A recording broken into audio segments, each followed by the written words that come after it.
Ele acorda em uma fonte bem em frente à academia de magia. Antes que ele possa sequer entender como chegou ali, um grupo de valentões chama sua atenção. Eles riem, admirando como ele serve bem como um saco de pancadas. Ele tenta perguntar quem são, mas isso só irrita o líder deles. O cara agarra Leon pelos cabelos e o arrasta para o fundo da fonte. É quando Leon entende o que está acontecendo. Ele usa sua magia de água e arremessa os valentões para longe. O valentão principal não consegue entender como esse fracassado de repente ficou tão forte. Quando Leon sai da fonte, sua simples presença os aterroriza, e eles fogem com medo. Bem, não poderia ser de outra forma. Afinal, o arquimago mais forte da história acabou de parar no corpo de um estudante. Leon Klein foi um herói de sua era, o homem que derrotou o rei demônio Belfar e trouxe paz ao reino de origem desconhecida. Leon foi celebrado por todo o reino por seu heroísmo naquele dia fatídico. Agora você pensaria que a hora de sua aposentadoria havia chegado, hora de ele se casar com uma mulher bonita como a princesa Sarah e viver uma vida plena. No entanto, o destino tinha outros planos. O rei o encarregou de uma última missão, uma tarefa final que marcaria o fim de sua jornada como herói. Supostamente, havia uma caverna que abrigava monstros, os últimos remanescentes do exército do rei demônio. O rei queria que ele investigasse a caverna e retornasse com resultados positivos. Afinal, todos que haviam entrado naquela caverna até agora tinham retornado derrotados. Naturalmente, o rei tinha grandes esperanças de que o matador do rei demônio garantisse uma vitória. Leon sabia o que tinha que fazer. Ele não suportava ver as pessoas que ele amava sob ameaça. Ele tinha que erradicar os últimos remanescentes do rei demônio pelo bem das crianças, os próprios órfãos que o viam como um modelo. Então, nosso garoto aceitou o trabalho sem suspeitar de nada, e um príncipe conhecido como Shark foi encarregado de guiá-lo. O dia de sua partida finalmente chegou, e o príncipe Shark acabou levando nosso herói para a caverna corrompida. Assim que estavam bem no fundo, o príncipe Shark revelou suas verdadeiras intenções ao perfurar o herói pelas costas. A arma estava envenenada com um veneno letal, tornando a morte de Leon inevitável. Veja bem, o príncipe Shark sempre viu Leon como uma ameaça à sua autoridade e poder absoluto. Sem mencionar que ele achava que Leon estava roubando sua garota, a rainha Sarah. No entanto, nosso garoto deixou suas intenções claras. Ele não estava tentando pegar nenhuma garota nem se importava com poder político. Ele era apenas movido pelo puro amor que nutria pelas pessoas ao seu redor, especialmente as crianças órfãs que o admiravam. Acontece que esse canalha nojento já havia tirado a vida daquelas crianças, garantindo que ninguém permanecesse vivo para cumprir a vontade de Leon. Esse desgraçado era literalmente um lixo tão baixo que chamá-lo de demônio seria um insulto ao demônio. Ele finalmente chutou nosso garoto para a garganta da caverna, deixando-o lá para morrer uma morte lenta pelo veneno. No entanto, nosso garoto conseguiu sobreviver à queda, encontrando-se na boca da terra. Não muito depois, uma enigmática criatura esqueleto surgiu do nada, pronta para atacá-lo. Leon utilizou seus poderes mágicos e obliterou o monstro com uma bola de fogo. Para sua surpresa, uma interface do sistema apareceu e contou sua morte. Com um inimigo a menos, ele ainda tinha quase 1 milhão para massacrar. Só então ele seria capaz de terminar a missão secreta que sua queda havia acionado. Outra criatura avançou sobre ele, tendo o mesmo destino, e sua contagem de mortes aumentou em 1 novamente. Leon não conseguiu entender sua situação, mas continuou a massacrar monstros à torto e à direito, esperando encontrar a saída um dia. Anos se passaram. A única coisa que o ajudou a enfrentar aquela provação perigosa foi seu desejo ardente de vingança contra o desgraçado que o traiu. Quando ele atingiu 100.000 mortes, ele adquiriu magia de atributo sombrio, um tipo de poder do qual nosso garoto não tinha conhecimento prévio. Ele repetiu o ciclo naquele inferno exaustivo de monstros e enxames por 10 anos seguidos. Finalmente, ao atingir 1 milhão de mortes, ele cumpriu os requisitos da missão, e uma porta arcana se abriu bem diante de seus olhos. Leon atravessou o portão sem pensar 2 vezes. Sua situação não poderia piorar do que já estava. Surpreendentemente, ele se viu bem no meio de um lago. Quando se recompôs, percebeu que estava olhando para uma instituição de ensino. A história mal tinha começado direito antes que alguns valentões do instituto aparecessem para atormentar um alvo fácil. Eles se dirigiram ao nosso garoto como Kurabane, um nome que soava estranhamente desconhecido para o nosso jovem rapaz. Como ele nem sabia quem eram esses delinquentes, nosso garoto perguntou sobre isso naturalmente. Claro, o líder dos capangas ficou irritado. Ele agarrou o herói pela cabeça e o mergulhou na água, tentando garantir que ele parasse de se fazer de bobo e se lembrasse de tudo. Por outro lado, Leon não tinha a menor ideia do que diabos estava acontecendo. Ele usou um de seus feitiços mágicos, dilúvio de armadura, e mandou aqueles otários pelos ares como sacos de lixo. Os capangas não conseguiram entender como um fracote acabou de fazer uma jogada tão impressionante. Esses caras tomaram uma decisão sábia e deram no pé antes que levassem uma surra ainda maior. Assim que nosso garoto estava tentando organizar seus pensamentos, ele ouviu um som estranho. Uma voz arcana ficou absolutamente maravilhada com a forma como nosso garoto simplesmente varreu aqueles perdedores, mesmo com sua magia atualmente suprimida. A voz misteriosa levou Leon a um lugar privado, finalmente se materializando em uma garotinha. A garota imediatamente pulou para abraçá-lo do nada, deixando-o confuso com um monte de perguntas que ele queria que essa bonequinha respondesse. Ela começou se apresentando como Luna, a mensageira da deusa. Resumindo, ela era uma guia para os mortos. Leon na verdade havia falecido no momento em que foi empurrado para a garganta da caverna. O mundo em que ele estava vivendo atualmente era uma realidade totalmente diferente da que ele conhecia. Quanto ao corpo que ele possuía, pertencia a um garoto chamado Kurabane, um residente nativo deste mundo. Leon levou um momento para digerir tudo, finalmente questionando a razão de sua transferência para este mundo. Parece que nosso garoto terá todas as suas perguntas assustadoras respondidas porque um portão enorme se materializa diante deles. Ao atravessá-lo, ele encontrará a verdade. Do outro lado do portão há uma terra árida, e bem na frente deles está um monstro familiar conhecido como Granzaurus, uma criatura que uma vez serviu ao Senhor Demônio Belfar. Ver essa criatura faz nosso garoto estremecer um pouco. Este não é um qualquer. Naquela época, ele literalmente levou 3 dias para derrotar este monstro. No entanto, Luna lhe assegura que usar seus novos poderes mágicos tornará a derrota desta criatura uma moleza. Falando nisso, Leon se lembra da magia de atributo sombrio que lhe foi concedida enquanto se matava para terminar aquela missão secreta. A fera avança em seu alvo sem piedade. Nosso garoto não hesita antes de recorrer à escuridão. Sua magia sombria rodopiante o ajuda a estilhaçar a barreira mágica com a qual o monstro se cerca, e então ele conjura garras sombrias mortais para agarrar aquele desgraçado pelo pescoço. Apenas essa técnica é suficiente para extinguir a vida da poderosa criatura.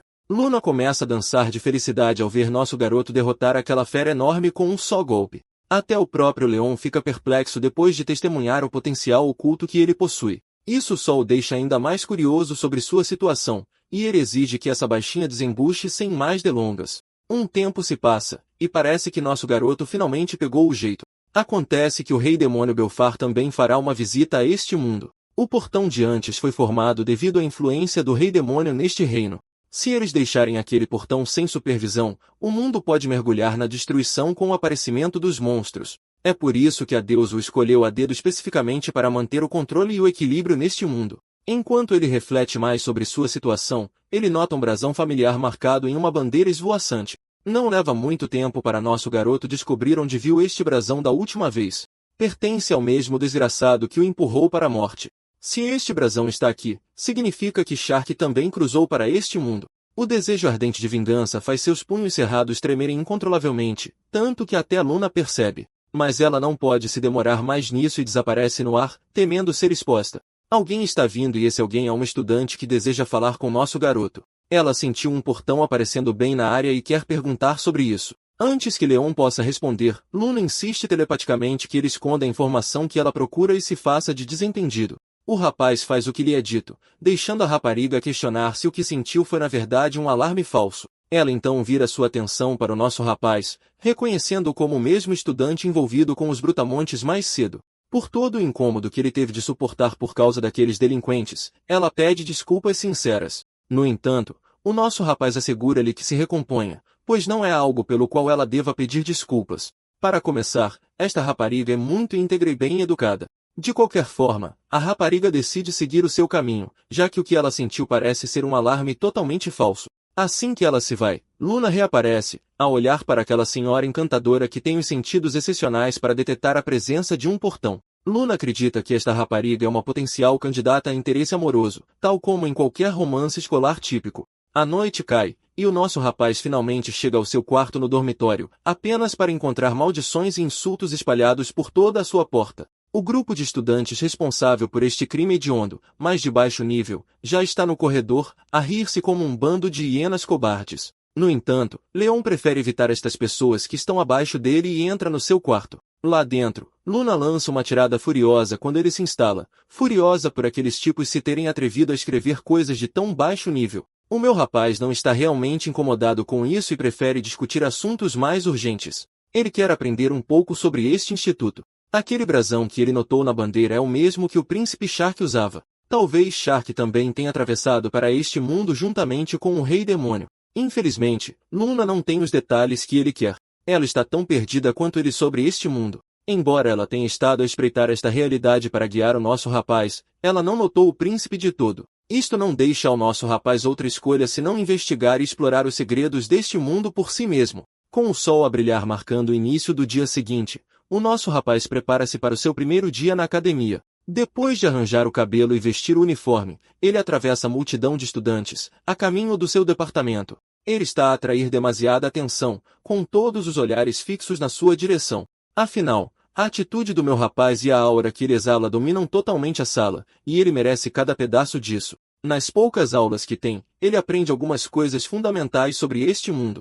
Há alguns anos, espaços misteriosos chamados portões começaram a aparecer por todo o globo. Simultaneamente, também surgiram pessoas que podiam usar magia. Para combater esta situação, pessoas com talento mágico inato começaram a invadir estes portões, coletando itens valiosos e minerais pelo caminho. Estes invasores foram apelidados de Seekers. Com um número crescente de utilizadores de magia a quererem tornar-se Seekers, surgiu a necessidade de institutos para nutrir estes talentos.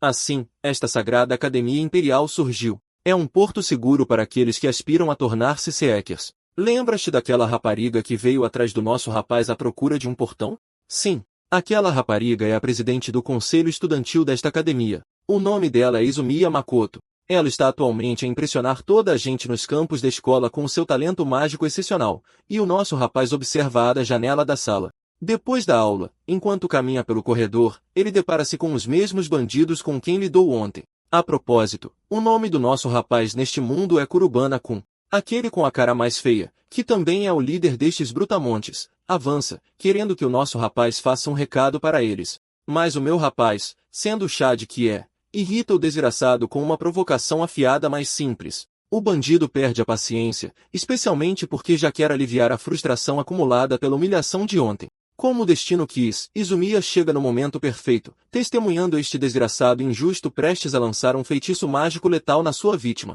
Ela grita um aviso ao bandido para parar, mas o seu aviso chega tarde demais. O desgraçado acaba por lançar o seu feitiço. O nosso rapaz também não fica de braços cruzados. Ele acede à sua magia de atributo negro e engole aquele pedaço de pedra que o desgraçado conjura. Literalmente, aquela rocha gigante desaparece no ar, deixando o desgraçado de queixo caído. O meu rapaz não para de cultivar a sua aura aí. Ele simplesmente passa por este idiota sem se preocupar com nada, ignorando também a presidente do conselho. Depois das aulas, Kurobane volta ao seu dormitório apenas para encontrar um bilhete de ameaça daquele mesmo canalha a exigir que o nosso rapaz o encontre nos campos de treino. Luna sugere que ele simplesmente ignore este idiota. Kurobane, no entanto, está disposto a dar a este tipo o que ele está a pedir. Isto também servirá como um passo para diminuir os obstáculos no seu caminho. Ao ouvir isto, Luna fica animada, pronta para lidar com a ameaça.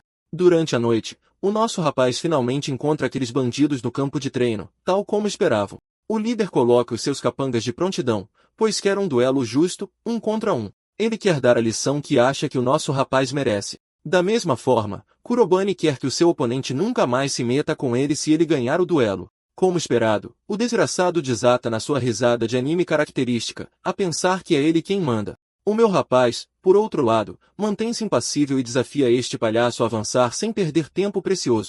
A bravata de Kuruban irrita o desgraçado. Em vez do duelo 1 contra 1 que ele pediu, o desgraçado nem se dá ao trabalho de honrar as suas próprias palavras e chama os seus capangas para atacar. Os capangas desprevenidos avançam diretamente para sua ruína sem pensar 2 vezes. O líder nojento e desprezível sente-se muito orgulhoso de si mesmo depois de mentir sobre a luta justa, mas o meu rapaz permanece indiferente. Para ele, mesmo que 100 destes desgraçados o atacassem de uma só vez, não seria um problema. Com um mero movimento da sua mão, ele conjura magia de atributo negro usando uma técnica chamada Espelho da Negação. Isto permite que o nosso rapaz vire os ataques deles contra eles mesmos. Aquele único feitiço é suficiente para eliminar estes desgraçados da competição. O líder do gangue fica com o queixo pendurado no ar. Ele sabe que se tramou a grande ao irritar o nosso rapaz, e o meu rapaz não está a pensar em perdoar os desgraçados que se atrevem a lançar um ataque furtivo pelas suas costas. O líder não tem a mínima ideia do tipo de confusão em que se meteu.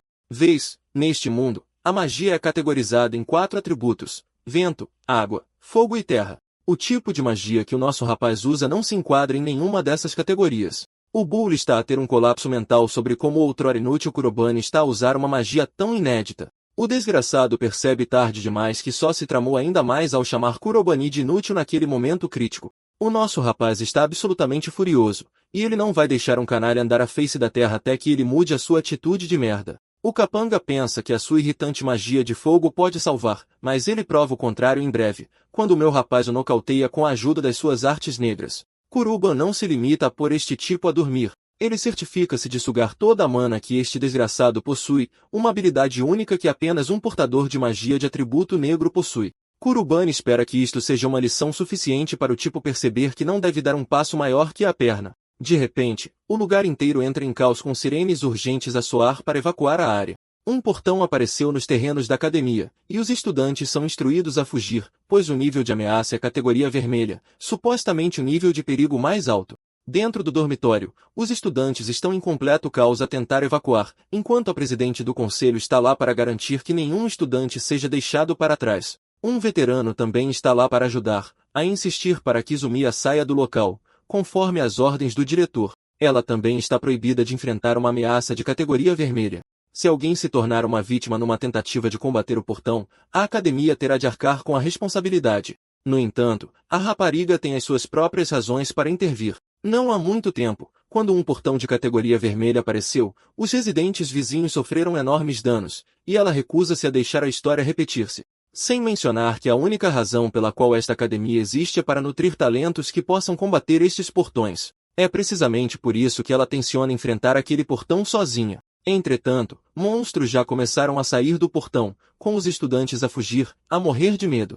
Um deles até tenta usar a sua magia de terra para afugentar uma besta que o segue, mas a criatura mastiga a pedra com as suas mandíbulas e ataca o estudante. Felizmente, a deusa da escola chega e derruba várias bestas de uma só vez, salvando aquele estudante de levar uma dentada no rabo. Ela instrui o estudante a procurar a ajuda dos seus colegas e a evacuar para longe. A rapariga está preocupada que, se este portão não for parado imediatamente, as bestas possam chegar à cidade, causando destruição e pânico desnecessários. Sem outra escolha, ela está pronta para desafiar o chefe do portão sozinha. Entretanto, o nosso rapaz e a sua Loli, Luna, estão a observar a deusa aceitar o desafio e a entrar no portão.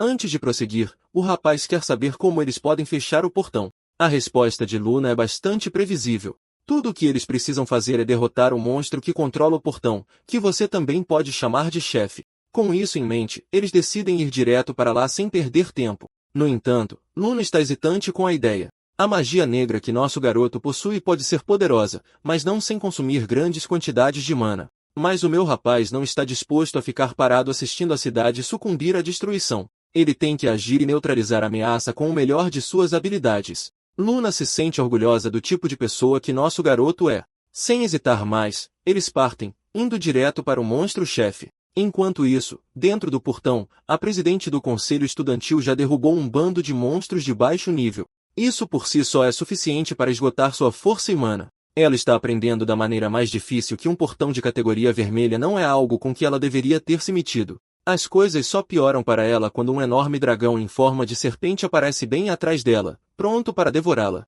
Mas, por sorte, Kurabane consegue chegar a tempo. Ele pune o desgraçado com seu atributo sombrio por tentar ferir a deusa do campus. Enquanto o monstro cai, seus olhos persistem através da névoa, fixando-se em seu salvador. Izumiya fica boquiaberta ao ver seu colega de academia chegar e dizimar a criatura com um só golpe. Ela agradece a ele por sua ajuda, enquanto Luna está apenas feliz por eles a terem salvado a tempo. Kurabane está feliz que Izumiya está inteira e, sim, o One Piece é real. A parte que mais a incomoda é o tipo de magia que ele usou agora, fazendo-a até se perguntar que tipo de cara ele realmente é. Em vez de focar nisso, nosso rei indiferente enfatiza que eles devem primeiro fechar o portão, lembrando-a de que ela veio aqui para essa missão em primeiro lugar. Izumiya de repente se lembra de seu objetivo real e concorda com a ideia de terminar as coisas primeiro. Embora no fundo de sua mente, ela simplesmente não consegue considerar Kurabane Ren como um estudante comum. Isso porque esse cara ficou em último lugar durante as batalhas simuladas realizadas na academia, o que significa que o mano tinha as piores notas imagináveis. Mas, de repente, ele está aqui se movendo como o auge de Mike Tyson, especialmente quando usa aquele tipo de magia estranha. Enfim, eles se apressam para limpar o portão e procurar o monstro-chefe. No caminho, eles são confrontados por um bando de monstros, para os quais Izumi ativa seu feitiço de prisão aquática, enjaulando a maioria deles em um vórtice azul, girando-os em uma esfera de água flutuante. Até Luna admite que esta presidente do conselho estudantil é impressionantemente forte para seu calibre, o que é algo que nosso garoto gosta, já que Izumi é adequada para a candidata mais bem avaliada da Academia Imperial. De repente, o chão irrompe diante deles enquanto um golem titânico com um físico esculpido tenta esmagá-los. Nosso garoto desvia da tentativa de esmagamento do golem. Revidando com magia de atributo sombrio, Kurabane lança Blinded desta vez, um poderoso ataque de feixe que oblitera o golem com uma única explosão. Izumiya fica espantada ao ver o monstro se desfazendo em pedaços, percebendo que este homem está se movendo como uma lenda. Não é nem o fato de ele estar usando um tipo único de magia, mas sim a eficácia com que ele usa cada feitiço, juntamente com uma velocidade de conjuração perfeita. É quase como se ela estivesse observando um mago experiente, alguém que passou décadas no campo de batalha antes desta luta medíocre. De qualquer forma, a dupla sobe para confrontar o covil do chefe. Kurabane diz à presidente do conselho estudantil para se preparar enquanto ambos entram na sala do mestre do portão. Este macarrão vermelho é um dragão do caralho com um design incrível. A fera é formalmente chamada de dragão de lava, e não é uma ameaça comum. Izumiya o considera um monstro extremamente poderoso documentado em seus livros. E até mesmo nosso garoto diz a ela para ter cuidado, porque a criatura irá atacar com seus ataques de fogo e cauda a longa distância. O ataque está prestes a começar quando a fera prepara uma rajada de fogo usando sua magia antes de lançar um hiper-raio como o Pokémon Rayquaza daquela cena em sua luta contra Deoxys. A cauda segue logo depois, enquanto Izumi é pega de surpresa e mal consegue evitar ser esmagada sob seu peso. É tudo graças aos avisos de Kurabane que ela conseguiu se preparar para desviar. Revidando apropriadamente, a presidente do conselho estudantil lança uma enorme lança de gelo, apenas para o dragão estilhaçar sem sofrer um único arranhão. Isso vem como um choque total para ela, porque a lança de gelo é literalmente para ser ultra eficaz contra criaturas do atributo fogo, mas o calor intenso deste dragão de lava derreteu antes mesmo de alcançá-lo. A luta não terminou, e Kurabane está pronto para aumentar o nível. Ele lança o feitiço Deadly Claw, convocando garras de magia negra do chão para atingir o dragão de todas as direções. Neste momento, o dragão de lava escolhe usar suas asas e escapar rapidamente do encontro em vez de ser empalado. Luna acha que este monstro covarde está trapaceando, mas é uma estratégia válida quando o monstro literalmente tem asas para voar. Izumiya não esperava que as coisas tomassem esse rumo e pediu orientações sobre a próxima estratégia, levando nosso garoto a pedir que ela usasse outra magia além de sua habilidade de gelo.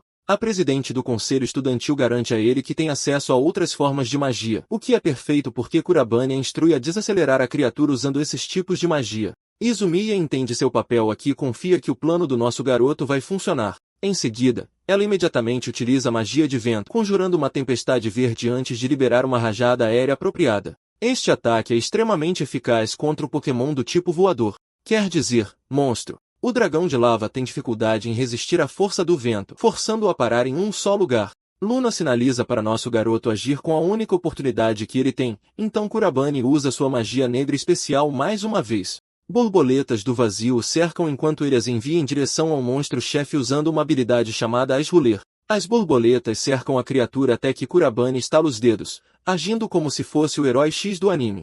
As mesmas borboletas são na verdade armadilhas de detonação. Pense nelas como mini-granadas remotas, e todas elas se acendem para explodir ao mesmo tempo. Esta reação em cadeia é tão devastadora que aniquila a fera com impacto total. Kurabane assiste a criatura ser hiroshimada na cara. No final de tudo, o dragão de lava apodrece no chão, com as asas rasgadas, a pele queimada e derrotado. Luna parabeniza seu mestre por sua conquista louvável de vencer o governante do portão. Até Izumiya está atordoada, e embora ela tenha uma tonelada de perguntas alinhadas para ele no estilo paparazzi, por enquanto ela está apenas feliz em celebrar a conclusão da batalha épica da qual participaram. Kurabane pensa o mesmo, e os dois acabam fechando o portão vermelho, voltando em segurança. As criaturas do lado de fora já haviam sido eliminadas pela presidente do conselho estudantil, o que significa que não houve nenhum dano real. De repente, a presidente do conselho estudantil é chamada por alguém que está extremamente enfurecido por sua desobediência. Este é o diretor da Academia Imperial Sagrada, Shiro Atsushi, e ele quer respostas sobre por que ela se rebelou contra sua ordem e se aventurou dentro do portão. Nosso garoto imediatamente consulta sua busca local do Google,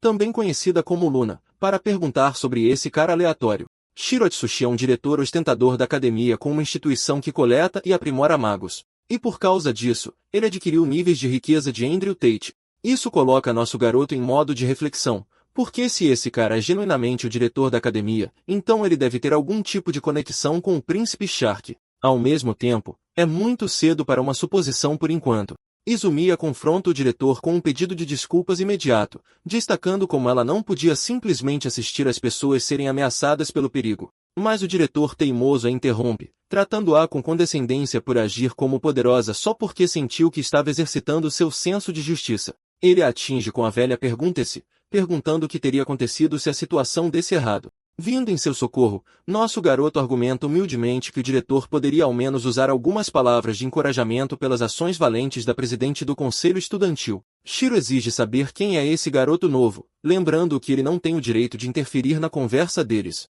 Mas a presidente do conselho estudantil defende nosso garoto, enfatizando que este mesmo forasteiro é a razão pela qual ela conseguiu fechar o portão de maior dificuldade. Isso desperta grande interesse nos olhos de Shiro antes que ele caia na gargalhada, humilhando o garoto no segundo em que se lembra de como Kurabane Ren é o idiota de classificação mais baixa de sua academia. Recusando-se a acreditar no ridículo da situação, ele se vira para sair, apenas para Izumiya implorar por sua atenção. Desta vez, Shiro diz que o pior aluno da academia não poderia ter conseguido fechar o portão da categoria de maior dificuldade, então ele simplesmente trata tudo como um blefe ridículo criado por seus alunos. Dizendo essas palavras, ele parte com sua escolta, deixando nosso garoto em estado de contemplação. Kurabane agora entende que, mesmo que Shark não esteja associado a esse cara, ele precisa investigar a identidade do diretor mais a fundo.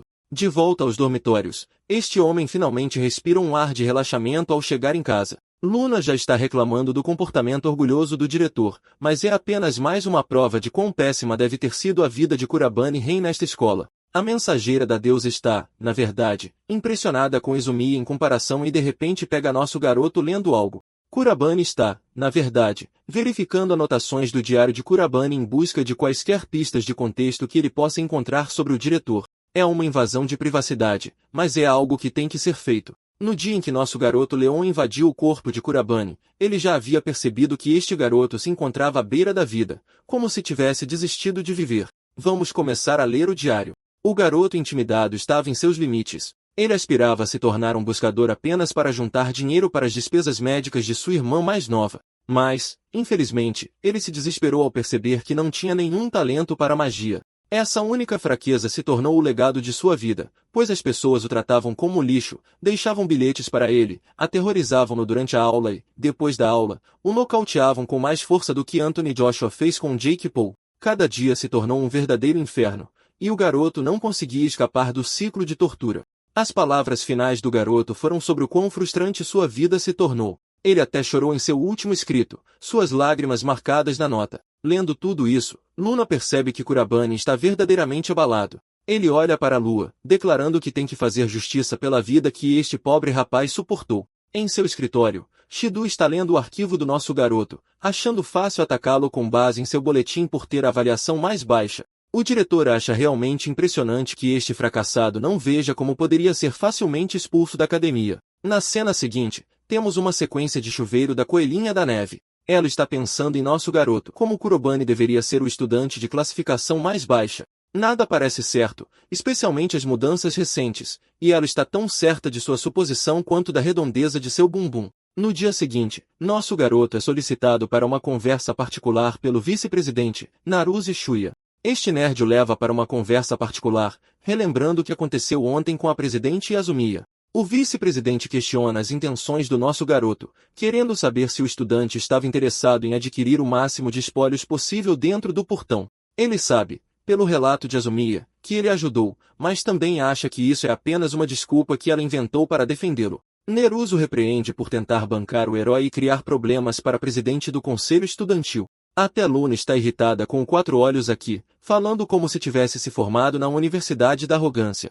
De qualquer forma, Kurobane esclarece que ajudou a bloquear o portão. Neruse dá uma risadinha, lembrando ao garoto que ele nunca venceu uma única batalha simulada nos testes da escola. Ele pode ver claramente que são apenas um monte de mentiras, recusando-se a acreditar em uma única palavra. Nesse momento, Izumiya apareceu. Ela estava, na verdade, procurando nosso garoto para uma conversa. Agora que ela está aqui, Nerus encerra a discussão, ordenando que deixem o conselho estudantil cuidar das coisas da próxima vez. Quanto a Izumiya, ele a instrui a encontrá-lo na mesma tarde para uma discussão. Vendo-o partir, Izumiya pergunta se o Quatro Olhos disse coisas maldosas para o nosso garoto novamente. Mas Kurobane está tranquilo com isso, não se importando nem um pouco com esse cara e simplesmente perguntando por que ela veio procurá-lo. Acontece que o diretor da academia quer falar com ele agora. Kurobane vai direto para o escritório de Shido, onde ele está tentando fazer uma pose sem nem mesmo olhar para eles. Imediatamente, o diretor ordena que Kurobane abandone a academia, conforme sua ordem.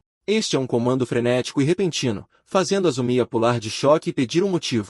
Shido proclama que é simples. O garoto tem as piores notas de magia e não venceu uma única batalha desde sua chegada. Isso significa que ele não tem talento, e magos sem talento não devem estar aqui na academia, então esta é uma saída fácil para ele. Pegando o boletim, nosso garoto calmamente sugere que tudo o que ele precisa fazer é provar sua força. Ele sabe que há batalhas simuladas acumuladas para o próximo mês e impõe a condição de que vencerá cada uma delas em troca da cooperação do diretor. É uma oferta insultuosa para Shido, que a acha ridícula. Mas então ele lê o cronograma e descobre que a luta de Nerus contra Kurobane acontecerá por causa disso. Este pareamento seria basicamente uma sentença de morte imediata porque Nerus é o segundo maior talento, atrás apenas de Izumiya. O diretor concorda com a oferta, para a grande satisfação do nosso garoto. Kurobane está muito feliz por apagar a arrogância presunçosa do rosto deste homem. De volta aos dormitórios naquela mesma noite, nosso garoto está ocupado revisando o cronograma com Luna. Quando ele estava saindo do escritório da administração,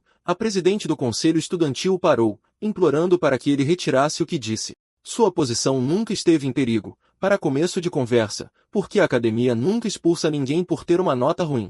É só que o diretor tem um ódio pessoal por esse cara. O problema de perder as batalhas simuladas é que ele inevitavelmente será expulso agora. Apesar de saber de suas habilidades, ela acha que é um desafio perigoso demais para ele enfrentar Nerus. Naquele momento, Kurobane apenas olhou para ela e agradeceu por sua preocupação. Mas, na verdade, ele não se sente nem um pouco incomodado com a condição. Além disso, ele já tomou sua decisão com o objetivo de provar que todos os seus detratores estão errados. Refletindo sobre essas palavras agora, Luna pensa que estaria tudo bem se Kurobane basicamente parasse de frequentar a academia. Mas nosso garoto acredita que é melhor para ele permanecer na academia para monitorar pessoalmente as atividades do Príncipe Shark. Afinal, ele suspeita fortemente de uma conexão entre o diretor e o príncipe. Ele até levanta uma teoria pessoal maluca de que o Príncipe Shark está possuindo espiritualmente o corpo do diretor. No entanto, Luna descartou essa teoria instantaneamente, revelando que ela tem a habilidade de sentir seres de outro mundo, então ela seria capaz de dizer se fosse o caso. Com essa opção descartada, a estratégia atual de Kurobane é continuar fechando os portões que surgem e, ao mesmo tempo, perseguir seus dois alvos, o Rei Demônio Belfar e o Príncipe Shark. Estranhamente, a pequena mensageira faz beicinho com suas palavras, fazendo perguntar o que há de errado. Ela estava apenas pensando no fardo pesado que o grande mago Kurobane tem que lidar, mesmo que seja uma ordem da deusa. Apesar do fardo, Kurobane na verdade se sente grato por esta oportunidade. Ele já havia morrido naquela dimensão do vazio. Então, esta é a chance perfeita para ele se vingar de Shark, aquele que causou sua morte, e até mesmo de Belfar, o rei demônio que ameaça a segurança deste mundo. No final, ele está feliz com as ordens da deusa, então Kurobane garante à pequena mensageira que ela não precisa sentir nenhuma tristeza. Suas palavras reconfortantes iluminam o rosto dela, fazendo-a sentir-se genuinamente feliz por um homem tão incrível como ele ter sido escolhido para a tarefa. Com a conversa concluída, Kurobane quer descansar um pouco para as batalhas simuladas que virão. A garotinha grita de empolgação, declarando uma varredura incrível dele para mostrar a todos quem manda. No fundo, ela também espera desesperadamente que todos os desejos de Kurobane se tornem realidade. O dia seguinte chega, e encontramos os competidores nos campos de batalha. O primeiro oponente do mano é outro palhaço que está simplesmente feliz em enfrentar o pior aluno da academia. A plateia nas arquibancadas está toda torcendo pelo outro cara, sentindo pena de Kurobane, mas nosso garoto ignora toda essa conversa enquanto a luta entre os dois magos começa. O oponente de Kurobane começa com um ousado golpe de vento, lançando um raio verde para derrotar seu adversário. No momento em que o ataque se conecta, nosso garoto desaparece como se tivesse evaporado com o impacto. Isso faz este palhaço pensar que é muito poderoso. Seu oponente não conseguiu nem resistir a um golpe. Mas então Kurobane dá um choque de realidade neste cara, aparecendo bem atrás dele como um fantasma. Tendo preparado um feitiço de terra, Kurabane arremessa pedras contra o corpo de seu oponente usando uma explosão de rocha. Ao final do feitiço, o Mano está acabado na pose do Yancha, consagrando nosso garoto como o vencedor da primeira partida. Esta vitória esmagadora choca os espectadores. Todos eles estão fofocando sobre o pior aluno da academia vencendo alguém muito melhor que ele. Izumiya parece uma namorada orgulhosa, enquanto Nerus parece um hater irritado. Luna aponta como este homem nem precisa usar magia de atributo sombrio para derrotar esses amadores. Essa é a grande vantagem do mago da outra dimensão. Ela está empolgada em vê-lo dar uma surra geral nesses fracotes. O massacre continua com Kurobane destruindo um cara após o outro usando os mesmos feitiços. Alguns até se rendem diretamente a ele. Sua sequência de vitórias é chocante o suficiente para dar um ataque cardíaco no diretor. O Mano não consegue entender como o garoto mais burro da academia está agora em uma sequência de vitórias. Por um segundo, ele genuinamente começa a pensar se este garoto realmente fechou o portão vermelho antes de se enganar novamente para acreditar no contrário. Nerus bate em sua porta e vê o diretor que solicitou uma reunião pessoal com ele. Shido explica que Nerus obviamente vai lutar contra o azarão aqui nas batalhas simuladas. Mas durante esta luta, Shido ordena ao vice-presidente do conselho estudantil que use sua força máxima absoluta, lembrando de não se descuidar nem por um segundo. Curiosamente, Nerus já tem planos para seu oponente. Em todas as batalhas de Kurobane que ele observou, ele só conseguiu ver o uso de magia da terra. Mesmo com esse nível de habilidade, Nerus argumenta que é muito superior a ele em termos de habilidade, o que agrada imensamente ao diretor. O Mano está tão feliz em ouvir uma confirmação real, concluindo a discussão deles. Ao sair, Nerus se perde em seus pensamentos, sabendo que o diretor está sendo cauteloso como se houvesse algo genuinamente preocupante sobre seu próximo oponente. Independentemente disso, esse cara tem ego demais e acredita que não há como ele perder essa luta. Nós nos encaminhamos para outra vitória para nosso garoto. A essa altura, todos o estão bajulando, a própria definição de transformar seus detratores em seus fãs. As pessoas estão se perguntando o que diabos aconteceu com ele, enquanto Kurobane entende que está indo bem. Izumiya lhe dá um pouco de água e o lembra que ele simplesmente precisa de um empurrão final antes de alcançar a liberdade total. Enquanto isso, o Quatro Olhos fica por perto, ouvindo a discussão deles. Finalmente, o anunciante chega ao prato principal do evento, a batalha simulada entre Kurobane e o vice-presidente, Nerus. Ambos os lutadores se aproximam para se encarar, e a provocação começa com Nerus aconselhando seu oponente a não ficar arrogante após suas vitórias recentes. Nosso garoto domina esse virgem agindo com indiferença, expressando que está interessado apenas em vencer. Nerus pensa que está com a energia do Aizen e não pode perder porque já viu de tudo, mas nosso garoto prevê o futuro de sua vitória já garantida. O Quatro Olhos reúne sua coragem, jurando fazer seu oponente se arrepender de tal decisão. A cena é tensa, e os olhos de todos estão vidrados enquanto a luta final começa. A confiança do Quatro Olhos está na verdade a criar falhas nos seus pensamentos porque a ideia de um aluno de baixa classificação a varrer o chão com outros estudantes é incompreensível para ele. Ele começa a perguntar-se se o Kuruban planeou intencionalmente tudo isto desde o início para conseguir uma série de vitórias escondendo os seus verdadeiros poderes. Qualquer que seja a estratégia de 4.000 de QI que o seu oponente preparou, o Nerus está determinado a destruí-la. Ele começa com a ativação de magia de vento de alto nível, conjurando um arco e flecha para um feitiço de tiro relâmpago. Ao soltar o seu arco, ele dispara 3 flechas estrondosas que avançam rapidamente na direção do Kurobane. Respondendo apropriadamente, o nosso rapaz põe a mão no chão, invocando uma parede de argila gigante para uma defesa perfeita. O tamanho imenso daquilo espanta o seu oponente, pois até o seu feitiço de alto nível simplesmente ricocheteou na parede sem causar dano. A parede derrete-se, e com ela a confiança do Nerus, que nem consegue imaginar como não acertou aquele golpe mesmo tendo lançado mais cedo. O público está em alvoroço, agora chocado por Kuruban ser capaz de contra-atacar o vice-presidente. O envergonhado Nerus tenta recuperar a compostura, lembrando-se de que o seu oponente não pode usar nada além de magia de terra. Com isso em mente, ele levanta a mão para ativar a sua própria magia de terra. Nerus lança pedras gigantes que levitam sobre o seu oponente antes de as fazer chover como uma chuva de meteoros, ou neste caso, uma chuva de pedras. Kurobane observa, preparando-se para contra-atacar com magia de vento. Ele o executa, aniquilando a tempestade de pedras com uma rajada aérea. Este contra-ataque é outra resposta perfeita à tentativa do Nerus e um grande choque para ele. O Quatro Olhos fica aterrorizado ao perceber que o nosso rapaz consegue usar até magia de vento, enquanto o público está em êxtase, a torcer pelo desempenho do azarão contra o vice-presidente. Alguns deles começam a questionar como este miúdo tem acesso a múltiplos atributos, e a razão é simples. Izumiya interioriza que magos que usam múltiplos atributos são raros porque leva muito tempo para alguém sequer aprimorar um tipo de atributo mágico. Mesmo que o consigam, a proficiência com um é geralmente menor que a do outro, mas o Kurobani é uma máquina do caralho.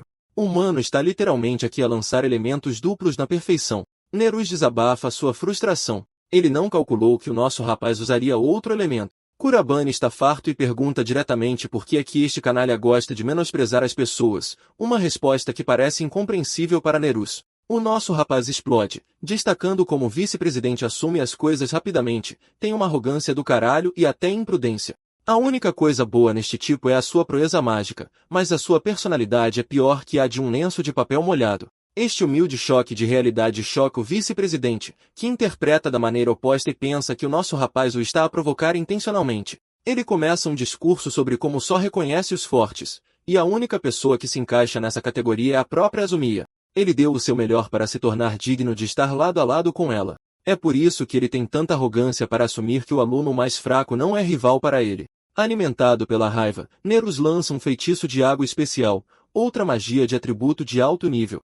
O público sabe que este atributo é supostamente o melhor do Quatro Olhos até hoje. Declarando o fim da linha para o seu oponente, Nerus dispara o feitiço de água, prendendo com sucesso a perna de Kurobani no lugar. Então uma violenta tempestade azul envolve o seu corpo. Este feitiço poderoso chama-se Cositis, a cartada final de Nerus. É tão poderoso que nem a magia de vento é suficiente para o enfrentar. Magia de terra é o mesmo. O vice-presidente assume a sua vitória, especialmente enquanto observa Kuroban selado em gelo como se fosse Aang de Avatar. A diferença é que a nação do fogo atacou de dentro do seu corpo, desconcertando Quatro Olhos mais uma vez. A jaula de gelo começa a rachar, e com ela todas as chances de vitória de Nerus nesta luta. O gelo é esmagado com as chamas abrasadoras de Kurobani, a revelação de um terceiro atributo do aluno mais fraco. Mas isso não é tudo. Kurobani continua, para provar que pode lançar mais tipos. Por exemplo, ele reúne gelo suficiente para formar uma rocha gigantesca. Então ele esmaga-a com a sua força, espalhando os fragmentos por toda a arena.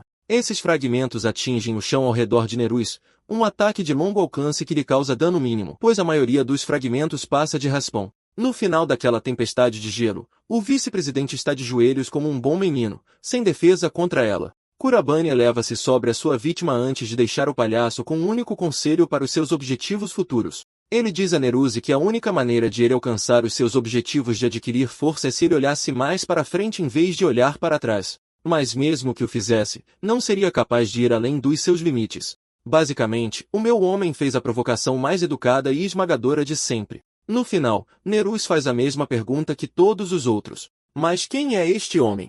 Ele tenta correr na direção de Kurobani, que nem se dá ao trabalho de olhar para ele enquanto desmaia. A luta acabou. Kurobani Ren é oficialmente declarado vencedor.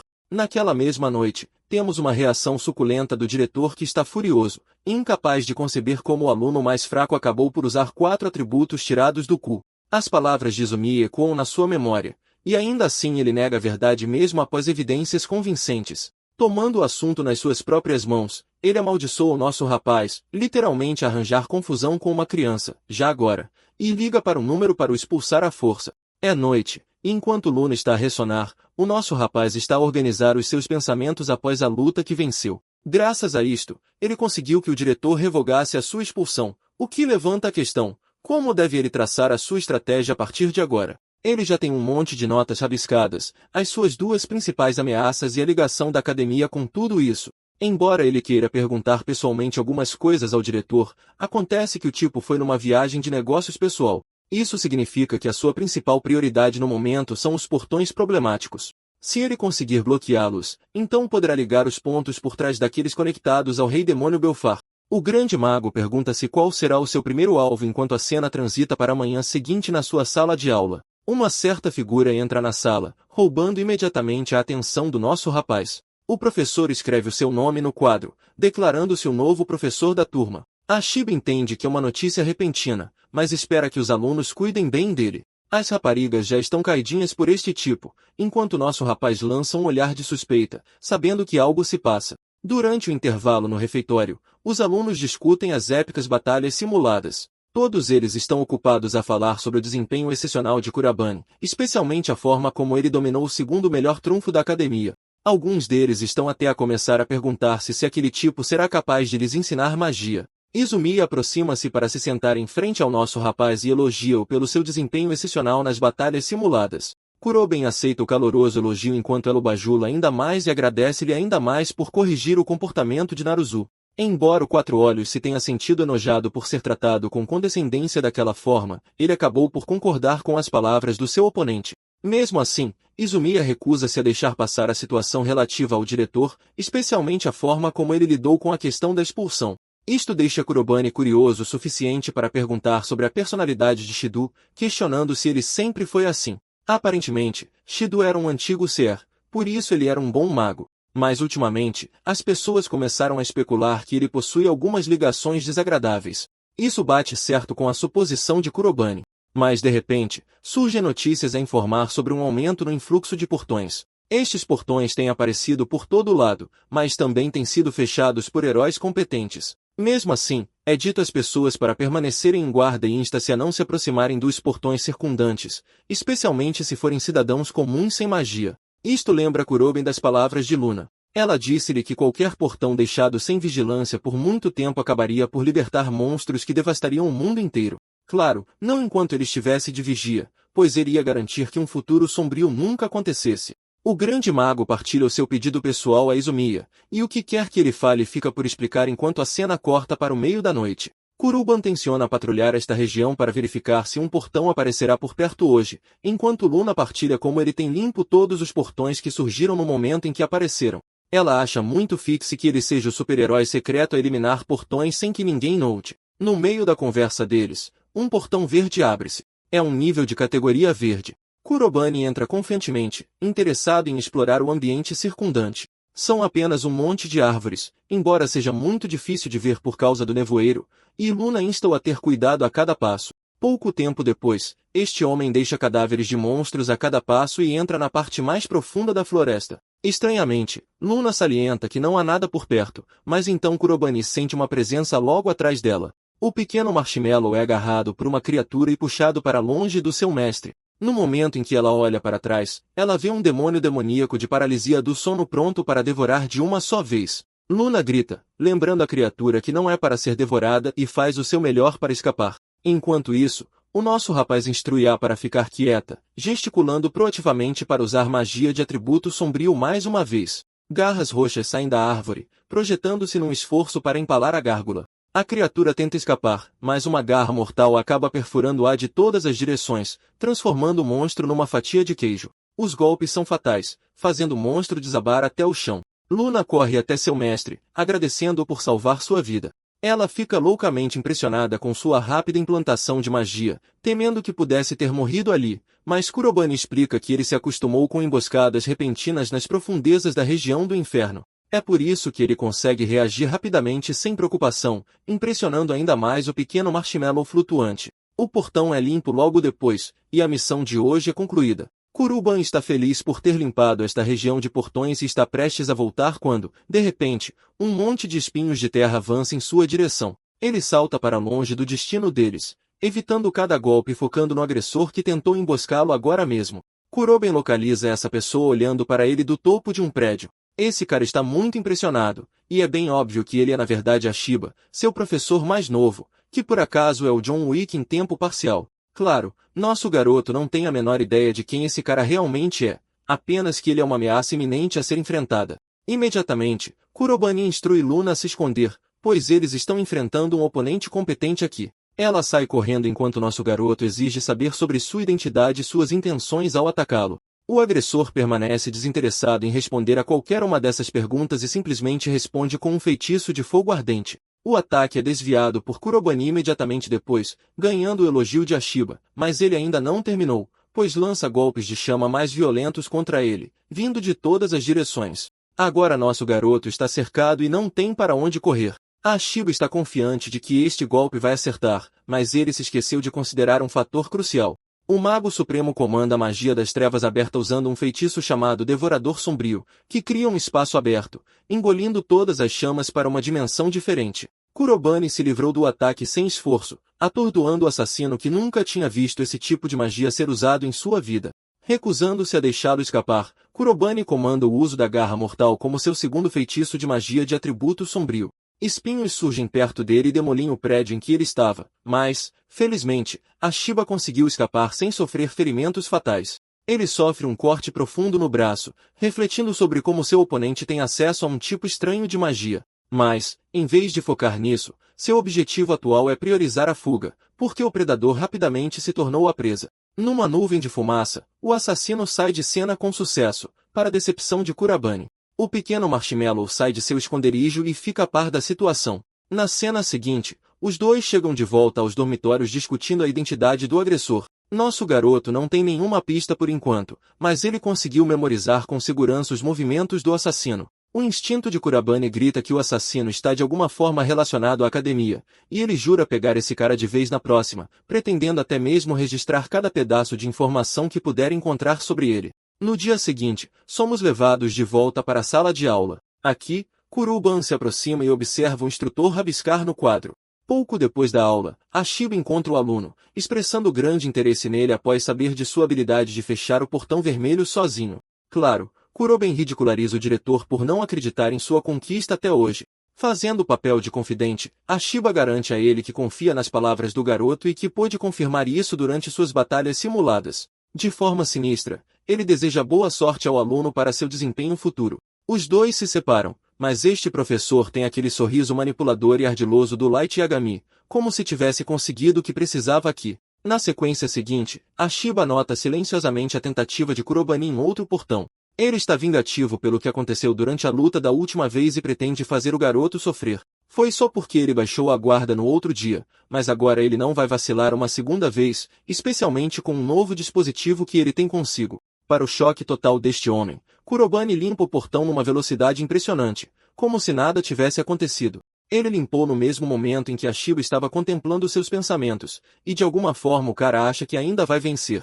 Usando o dispositivo, ele sinaliza para seus homens avançarem. O resto dos assassinos sai das sombras para atacar um garoto, agindo como se ele fosse a versão de 20 dedos do Sukuna ou algo assim. Todos eles combinam seus feitiços para desferir um final explosivo, resultando em uma grande destruição. Observando a cena do lugar perfeito, Ashiba ri, chamando a missão de decepcionante e se vira, convencido de que matou o garoto. Bem quando ele está sinalizando para eles verificarem o corpo, seus próprios subordinados gritam com ele pela transmissão. Eles estão lá fora, encolhidos de medo, aterrorizando Ashiba sobre o que poderia ter acontecido. Ele se recusa a acreditar que o garoto sobreviveu à explosão gigante daquela forma. Até um assassino de sangue frio está perdendo a calma e tenta se recompor, garantindo a si mesmo que pelo menos o garoto não sabe onde ele está escondido. E então nosso garoto surge por trás do nada, desconcertando o assassino mais uma vez. A vantagem de Kurobane é que ele tem uma pequena parceira que pode procurá-lo facilmente. Essa mesma parceira é a orbe roxa que paira ao redor para escanear a área. É a Luna. Mas não importa. Kurobane encurralou esse cara e libera uma onda de vento. Isso faz a máscara de Ashiba cair, expondo sua identidade em público. O assassino nem sabe quando o garoto conseguiu descobrir. Lembra quando Kurobane estava observando atentamente a maneira como ele escrevia no quadro? É porque ele percebeu que Ashiba estava usando um braço diferente para escrever logo após a luta, graças ao ferimento que lhe foi infligido. Então ele investigou mais com a ajuda de Izumiya e descobriu que o instrutor era um antigo buscador. Isso bateu com os feitiços de chama que o assassino usou no outro dia, confirmando sua identidade, já que todas as pistas levavam a uma pessoa, Ashiba Kizuki. Provocando, Kuroban pergunta se este homem recuperou sua determinação perdida. Ele pretende fazer esse cara falar todos os motivos pelos quais ele se deu ao trabalho de tentar assassinar um aluno. Ouvindo isso, o assassino maníaco cai na gargalhada, elogiando o jovem por encurralá-lo a ponto de desvendar sua identidade. Ao mesmo tempo, ele lembra ao garoto que ele é apenas um estudante, que não deveria agir de forma tão arrogante. Dizendo isso, o cara cria um ataque literal de supernova, como se estivesse na vibe do Freeza de Dragon Ball Z. O próprio ambiente está derretendo apenas por causa do calor residual. Ashiba ri, decretando o fim de tudo para o garoto. Esta é sua técnica suprema, a que ele usou para desintegrar milhares de monstros poderosos, uma carta na manga que ele não usa com frequência. Declarando o fim de seu alvo, o assassino envia o maldito sol em sua direção, enquanto Kuroban parece observá-lo com superioridade à distância. O protagonista na verdade está bem familiarizado com este feitiço, e de repente, a confiança de Ashiba se abalou. Ele não podia acreditar no que via. O aluno tinha lançado uma versão de sua própria magia de atributo de fogo, uma técnica chamada chama carmesim. É impressão minha? Ou isso é jogo contra a Sukuna do arco de Shibuya? Os dois feitiços de chama colidem um contra o outro no clássico embate de raios antes de detonar numa explosão barulhenta, anulando um ao outro. A carta na manga de Ashiba é negada, e é um milagre aos seus olhos porque ele tinha acabado de usar a magia de mais alto nível disponível no domínio do atributo de fogo. Mas sua suposição está errada. Como Kurobani diz, aos olhos dele, aquela bola de fogo insignificante é apenas uma magia de nível intermediário. Seu tom condescendente irrita o assassino. Ele está ficando completamente louco e gritando com o garoto, mas Kurobani não se importa e confronta Ashiba sobre sua menção de ter matado 1000 monstros. Exibindo-se ao máximo, o cara humilha o assassino ao revelar que matou mais de 100.000 monstros, então esses são números de novato para o seu nível. Agarrando-o pelo pescoço, Kurobani envolve o corpo de Ashiba com a essência da magia negra. O assassino pode sentir sua atração magnética ao seu redor, como se estivesse drenando sua energia. De repente, ele perde o controle do corpo, ficando completamente imobilizado no chão. Luna observa, emocionada por seu mestre ter finalmente alcançado seu objetivo.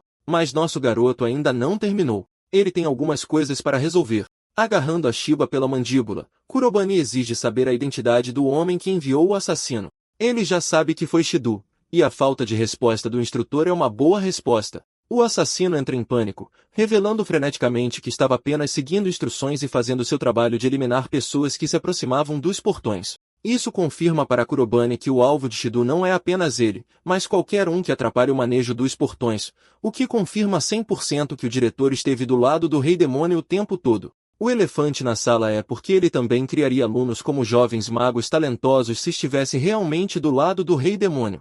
Então, essa teoria também não é totalmente precisa. Mas uma coisa é certa, o diretor está desempenhando algum tipo de papel crucial aqui. Kurobani volta a atenção para sua vítima que está encolhida de medo, enquanto nosso garoto reflete que nem mesmo confrontar Shido com este assassino será de alguma utilidade nesta situação. Em vez disso, um tempo depois, ele simplesmente amarra esse cara e o deixa de lado. Pelo menos com essa jogada, o diretor será muito mais cauteloso em suas perseguições, sem tomar decisões precipitadas da próxima vez. É exatamente isso que Kuruban está procurando, enquanto ele sai declarando que irá expor o verdadeiro cérebro por trás do campo de batalha. Na cena seguinte, Shido chega à propriedade de alguém. Ele bate na porta e sobe as escadas, lembrando-se de como toda vez que vem aqui, o ambiente é sempre sinistro e desconfortável. O diretor bate em outra porta e recebe permissão para entrar. A primeira coisa que ele faz é se curvar ao seu mestre, o verdadeiro cérebro da operação, alguém que nem sequer olha para ele. O homem simplesmente exige ouvir seu relatório, ao que Shido acaba explicando tudo de forma positiva. Mas quando ele é confrontado sobre quaisquer obstáculos ou mudanças em seu plano, Shido revela sua curiosidade pessoal. Ele sabe que um certo aluno surgiu em sua academia com resultados excepcionais que nunca foram vistos antes. Então, esse mesmo garoto acaba sendo capaz de usar todos os 4 elementos distintos da magia. Apesar de todas essas coisas, Shido expressa confiança absoluta, compartilhando como ele já enviou um assassino para cuidar do garoto e eliminá-lo. Seu mestre se levanta, demonstrando interesse em ouvir mais sobre essa história. É algo que se destaca para ele, como se ele não tivesse considerado esse desenvolvimento. Depois de saber sobre a ascensão repentina do aluno a um poder avassalador, ele acredita que o garoto tem todo o direito de se apresentar como um obstáculo em seus planos, mas o diretor ainda está muito confiante sobre o assassino que enviou atrás do garoto, garantindo o sucesso da missão. No entanto, esse cara não está tão confiante, porque se esse fosse o caso, o assassino já teria relatado o sucesso da missão até agora. Isso choca Shido, que rapidamente pega seu telefone, recusando-se a considerar a ideia de um fracasso. O tal assassino que ele enviou atrás do nosso garoto está atualmente amarrado e indefeso. Seu telefone toca no bolso, mas ele não consegue nem atender a chamada. Esta é apenas mais uma razão convincente para Shido acreditar que o garoto deve ter superado até mesmo o assassino. Seu chefe considera isso como um fracasso da missão imediatamente. Enquanto Shido fica frustrado, ele tinha uma boa impressão de Kuroban Ren, mas não tão alta. Ele está ficando sem opções aqui até que seu mestre recomenda um método perfeitamente plausível. Se eles estão lidando com um mago excepcionalmente talentoso, então tudo o que precisam fazer é forçar seus amigos a se tornarem iscas para ele. Esse tipo de plano deixa o diretor canalha muito animado porque ele pode vagamente perceber o que seu mestre está sugerindo. Shido pega um anel que seu mestre joga para ele. E embora ele ache que é muito cedo para este método, também é verdade que eles precisam de dados para a próxima fase da experimentação. O diretor dá um sorriso largo, garantindo o sucesso da missão desta vez, já que esta é a razão pela qual eles reuniram uma tonelada de magos em primeiro lugar. O líder está intrigado com o desenvolvimento repentino e espera por mais reviravoltas interessantes. Ele está com um humor tão positivo que se pergunta se é hora de abrir um portão negro de verdade neste mundo. E tem em mente, o portão de maior dificuldade conhecido atualmente é o vermelho. No dia seguinte a esta discussão, nosso garoto é chamado à sala do diretor com outro anúncio estranho. O cara fica chocado ao ouvir Shido destacar seu próprio erro na avaliação das habilidades do aluno Kurobeni e até se desculpa por todo o comportamento rude que ele impôs até agora. Shido entende que sua mudança de atitude pode parecer um pouco estranha, mas é estritamente porque ele agora está ciente do verdadeiro potencial do garoto, e é por isso que ele quer tratar nosso garoto com o devido respeito. Aproximando-se, o diretor compartilha informações sobre o recente influxo e aumento de ocorrências de portais. Por essa razão, ele quer que nosso garoto coopere com a presidente do Conselho Estudantil Izumiya para ajudar a selar o maior número possível de portais.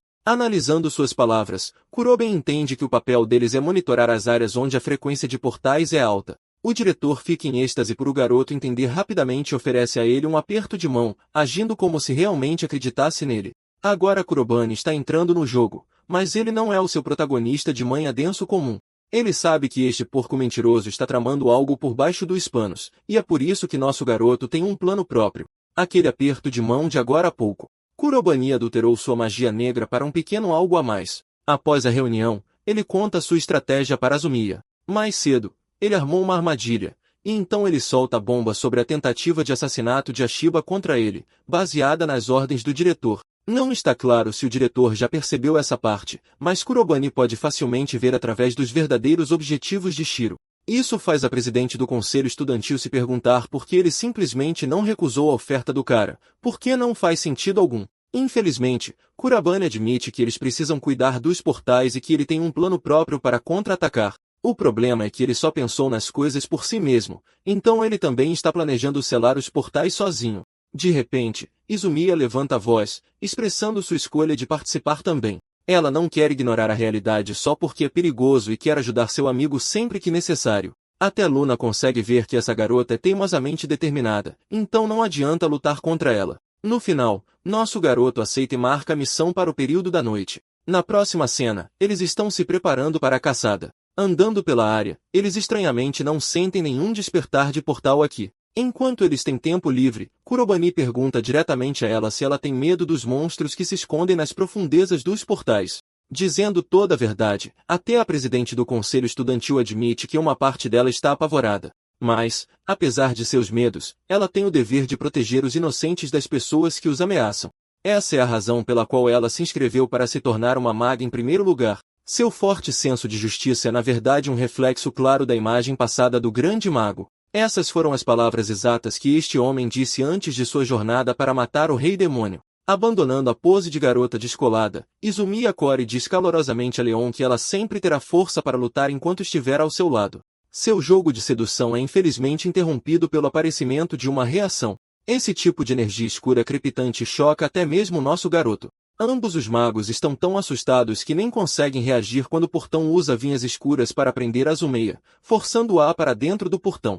Nosso garoto fica impotente para salvar a donzela em perigo a tempo, enquanto o portão negro a engole. Sua aparição repentina não foi prevista por Kurobani, que está aterrorizado pela forte pressão que emana do portão. Não há tempo para ele ter medo, pois sua amiga está em grande perigo. Quem está operando toda a situação é o diretor, que está assistindo a cena se desenrolar em 8 monitores diferentes. Com isso, ele criou a isca perfeita para Kurobani. O cérebro da operação esperava que seu plano avançasse rapidamente para o que ele esperava. A melhor coisa sobre o portão negro é que a criatura dentro dele é uma besta de destruição condenatória, que gosta de caçar magos com grandes quantidades de mana. Isso faz se perguntar como o jovem garoto responderá a um portão tão aterrorizante. Kuruban está prestes a entrar, mas Luna aparece, implorando para que ele reconsidere suas ações. Este não é um portão normal. É muito mais perigoso que um portão vermelho, e não há como saber o que está à espreita lá dentro. Kurobani já percebe que a aparição do portão aqui, de todos os lugares,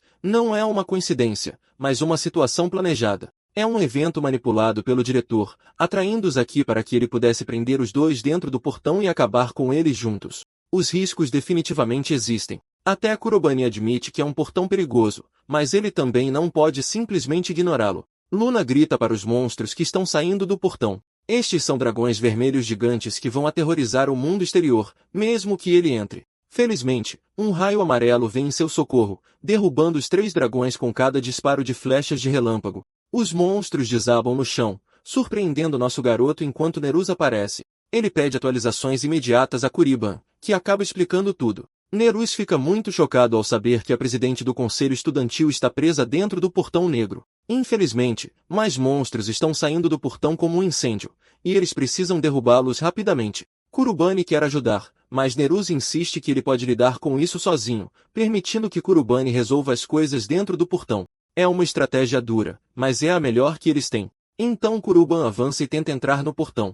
Irrita o vice-presidente que ele não seja digno de resgatar Izumiya, mas a realidade é que até ele entende que Kurubani é a única pessoa que pode salvá-la. Ele deposita suas esperanças nele e encara os monstros, declarando-se seu oponente enquanto dispara flechas de relâmpago nos dragões. Finalmente, vamos entrar no portão negro para explorar o ambiente. A maneira mais fácil de descrevê-lo é uma paisagem em ruínas, completamente desprovida de vida normal. Aqui, Kuroben atribui ao seu familiar uma missão muito importante. Lembram do dragão de lava que eles enfrentaram no portão vermelho? Sim, aquele monstro-chefe é literalmente um monstro comum neste portão. Ainda assim, Kuroben não está preocupado enquanto abre as portas da magia negra, manifestando a épica foice da calamidade. O dragão de lava tenta cortá-lo, mas Kurobani é muito mais rápido e arranca o braço da besta de seu corpo. Então ele continua cortando seus membros e cabeça. Lidar com todos esses dragões vai levar muito tempo, e nosso garoto não quer isso. Em vez disso, ele enfatiza que todos eles passarão a temê-lo e forçosamente abrirão caminho para ele.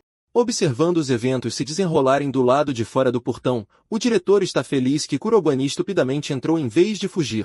Ele chama o garoto de idiota por correr direto para a própria morte. Falando no tal garoto idiota, Kurobani já limpou o primeiro caminho e agora se aproxima de uma fenda estreita, a parte mais profunda desta masmorra. A propósito, enfrentar uma horda de dragões de lava o cansou bastante, mas Kurobani está agindo com calma. Ele já enfrentou um nível de dificuldade extrema semelhante ao suportar as profundezas do inferno, então para ele isso é apenas algo normal. Mais uma vez, sua segurança renova a confiança de Luna nele, pois agora a única missão deles é salvar Izumiya e dar o fora deste lugar. Falando nela, ela está atualmente presa com um monte de tentáculos em volta do corpo, o que me faz duvidar do gosto do autor ao escrever a história. O monstro-chefe é na verdade uma monstruosidade sobrenatural de um olho só, e está mantendo Izumiya como refém apesar de sua luta implacável para se libertar. Estranhamente, ela sente sua energia sendo drenada do corpo, o que só mostra o tipo de horror que este monstro causaria se escapasse para o mundo exterior. Milhares morreriam enquanto Izumiya se pergunta se seu querido amigo conseguiu sair em segurança. Ao mesmo tempo, ela sabe que não é hora de ele amarelar e fugir com o rabo entre as pernas. Sabendo que ele não vai desistir, ela reúne um pouco de confiança para lançar um feitiço de fogo. O ato heróico de Izumiya falha espetacularmente porque ela é incapaz de lançar magia, fazendo-a perceber que este monstro está drenando sua mana de seu corpo. O monstro abre sua boca gigantesca, um vácuo cheio de espirais infinitas de dentes que estão prestes a se tornar o fim de Izumiya. A presidente do conselho estudantil se prepara para seu fim até que ouve nosso garoto chegando com sua foice, cortando os tentáculos horripilantes da criatura. O monstro grita em agonia enquanto Kurobani se desculpa com ela por chegar atrasado. Seu desespero se foi, substituído pela esperança de que seu amado protetor chegou. Mudando para o diretor conspirador, ele orgulhosamente relata a situação do portão e declara o fim de Kuroban. Seu mestre quer que esses 2 magos poderosos se tornem comida para sua abominação. Kuroban enfrenta seu monstro de portão mais poderoso até hoje, enquanto sua aspirante namorada está presa em tentáculos, agindo de forma muito tranquila para a situação em que se encontra. Luna o avisa para ter cuidado com os tentáculos que drenam mana. É um tipo de monstro incomum, diferente de tudo que ele já enfrentou neste mundo ou no anterior. Ainda assim, mesmo enfrentando uma coisa bizarra, essas mãos não discriminam ninguém. A criatura lança um tentáculo repetidamente contra ele, forçando nosso garoto a se esquivar. Mas enquanto está no ar, ele percebe a enorme cratera deixada por um único ataque. Isso significa que ser atingido uma única vez garante a morte de Kurobani, então sua melhor aposta é atacar o corpo principal rapidamente e sem parar. Ativando a magia do atributo sombrio, ele desafia o monstro gigante com dezenas de grandes espinhos próprios. Garra mortal é usada novamente, e embora Luna ache que isso é o suficiente para matar o chefe, Kurobani vê isso como um esforço inútil. O corpo principal da criatura ainda está ileso. Pulsando com ferocidade avassaladora, o monstro grita e enterra seus tentáculos profundamente no chão. Isso é uma ocorrência estranha. Nem mesmo Kurobane consegue prever o próximo ataque, até que Luna informa seu mestre sobre o tentáculo surgindo por trás. Graças ao aviso dela, ele se esquiva, sendo até mesmo arranhado pelo impacto.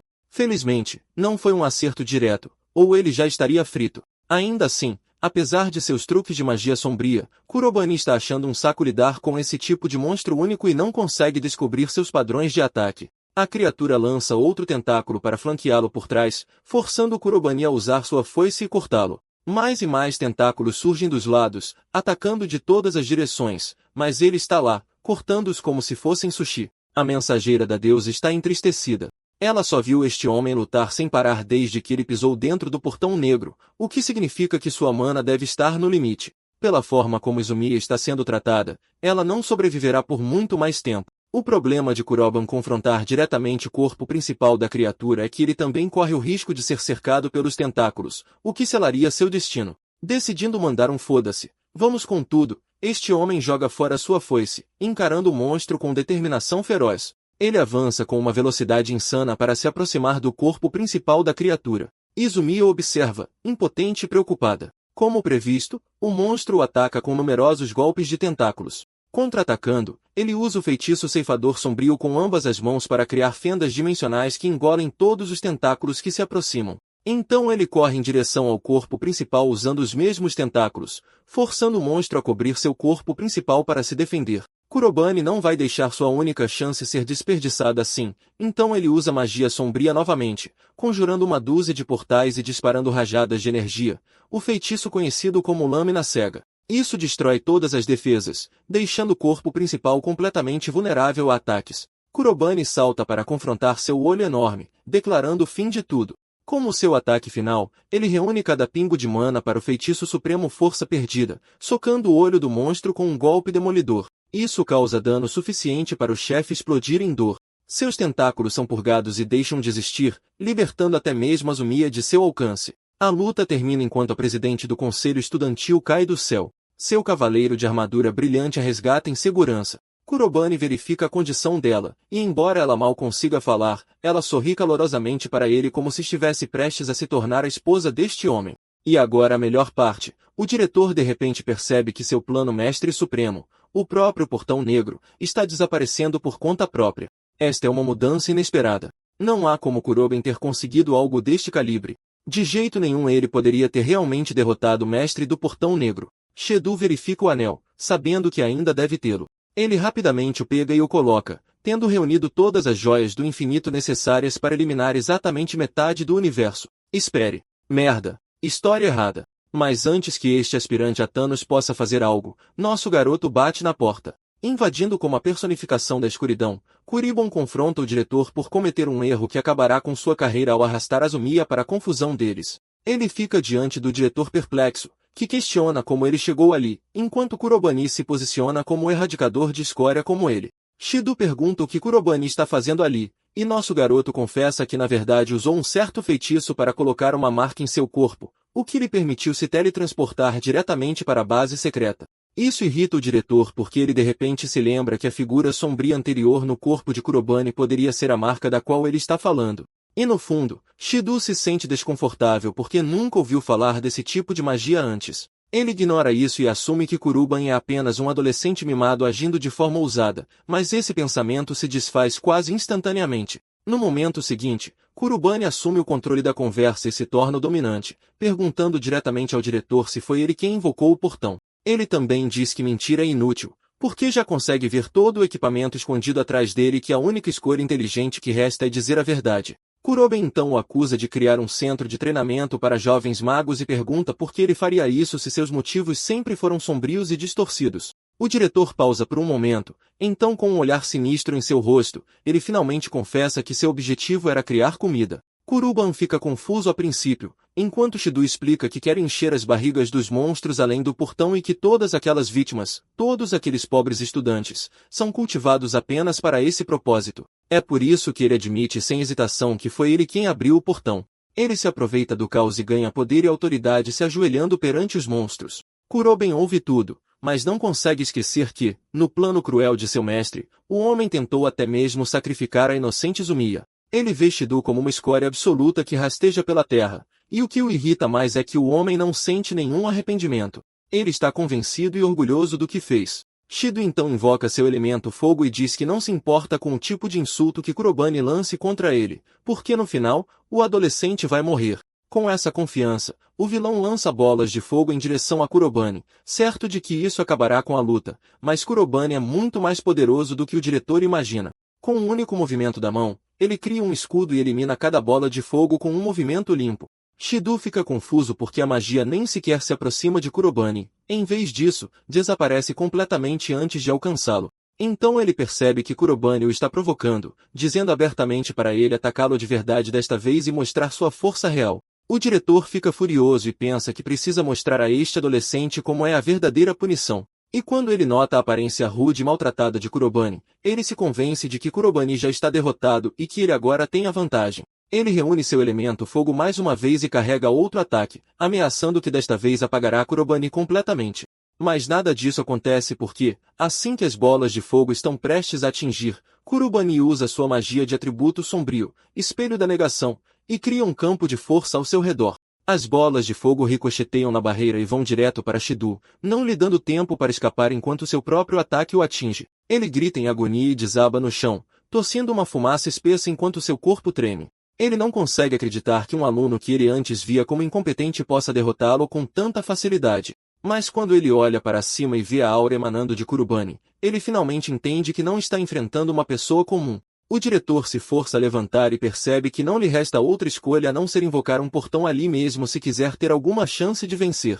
Ele bate com a palma da mão para ativar a magia, mas antes que possa terminar, algo perfura sua mão, e ele grita de dor. Kurobane caminha em sua direção e diz calmamente que sabe a verdade, que ao usar todos aqueles anéis, o diretor pode materializar um portão. Shido tropeça para trás e implora desesperadamente por perdão. Mas antes que as palavras saiam completamente de sua boca imunda, Kurobane lhe dá um soco forte e quebra seu maxilar, fazendo-o cair no chão. Kuroban o levanta e diz que vai garantir que ele cuspa a verdade. Ele exige saber para quem ele trabalha e onde eles estão agora. Mas antes que ele possa perguntar mais alguma coisa, uma sombra negra de repente sai da boca do diretor. Ele fica em silêncio e cai sem vida no chão.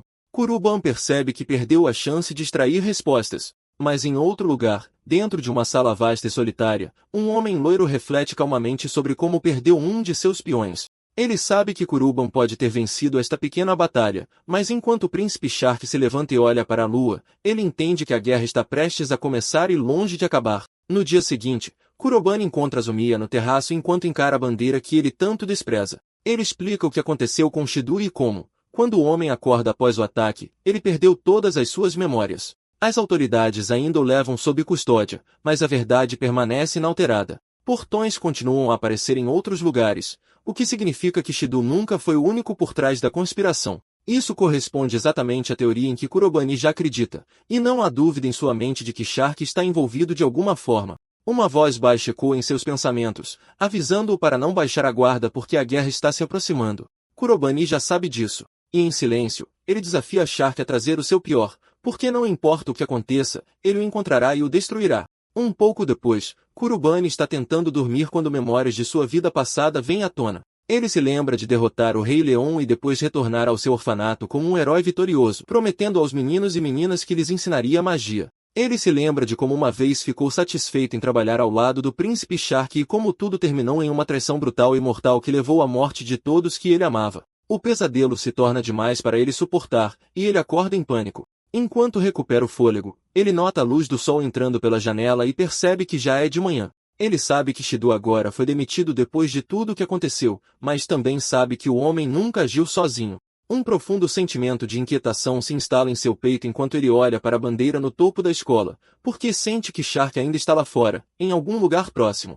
Kurobane acredita que Shark está esperando que ele faça um movimento, e ele promete silenciosamente a si mesmo que, quando esse momento chegar, ele se vingará, não importa o custo. Mais tarde naquele dia, todos notam quando um homem vestindo um terno vermelho vivo com cabelos loiros marcantes passa pelo corredor. Ele é apresentado como novo diretor, e Kurobane se lembra de ter ouvido que eles teriam um em breve, embora nunca esperasse que acontecesse tão rapidamente. Izumiya diz a Kurobane que o novo diretor solicitou uma reunião particular com ele, e Kurobane concorda imediatamente, pois genuinamente quer saber que tipo de pessoa esse homem é. Ele pergunta a Izumiya se ela e o novo diretor já são próximos. Izumiya explica que sua família é bastante rica e tem um status elevado, e que eles se conhecem bem. Ela diz que ele é basicamente seu tio, alguém que cuidou dela desde que era criança. Ele é Genis Coleman, um instrutor de uma organização que reúne apenas os melhores magos de todo o mundo. Kuruba entende o que isso implica e percebe que o homem deve ser extremamente habilidoso. Izumiya acrescenta que Genis tem um histórico impressionante de fechar tantos portões que eles já perderam a conta.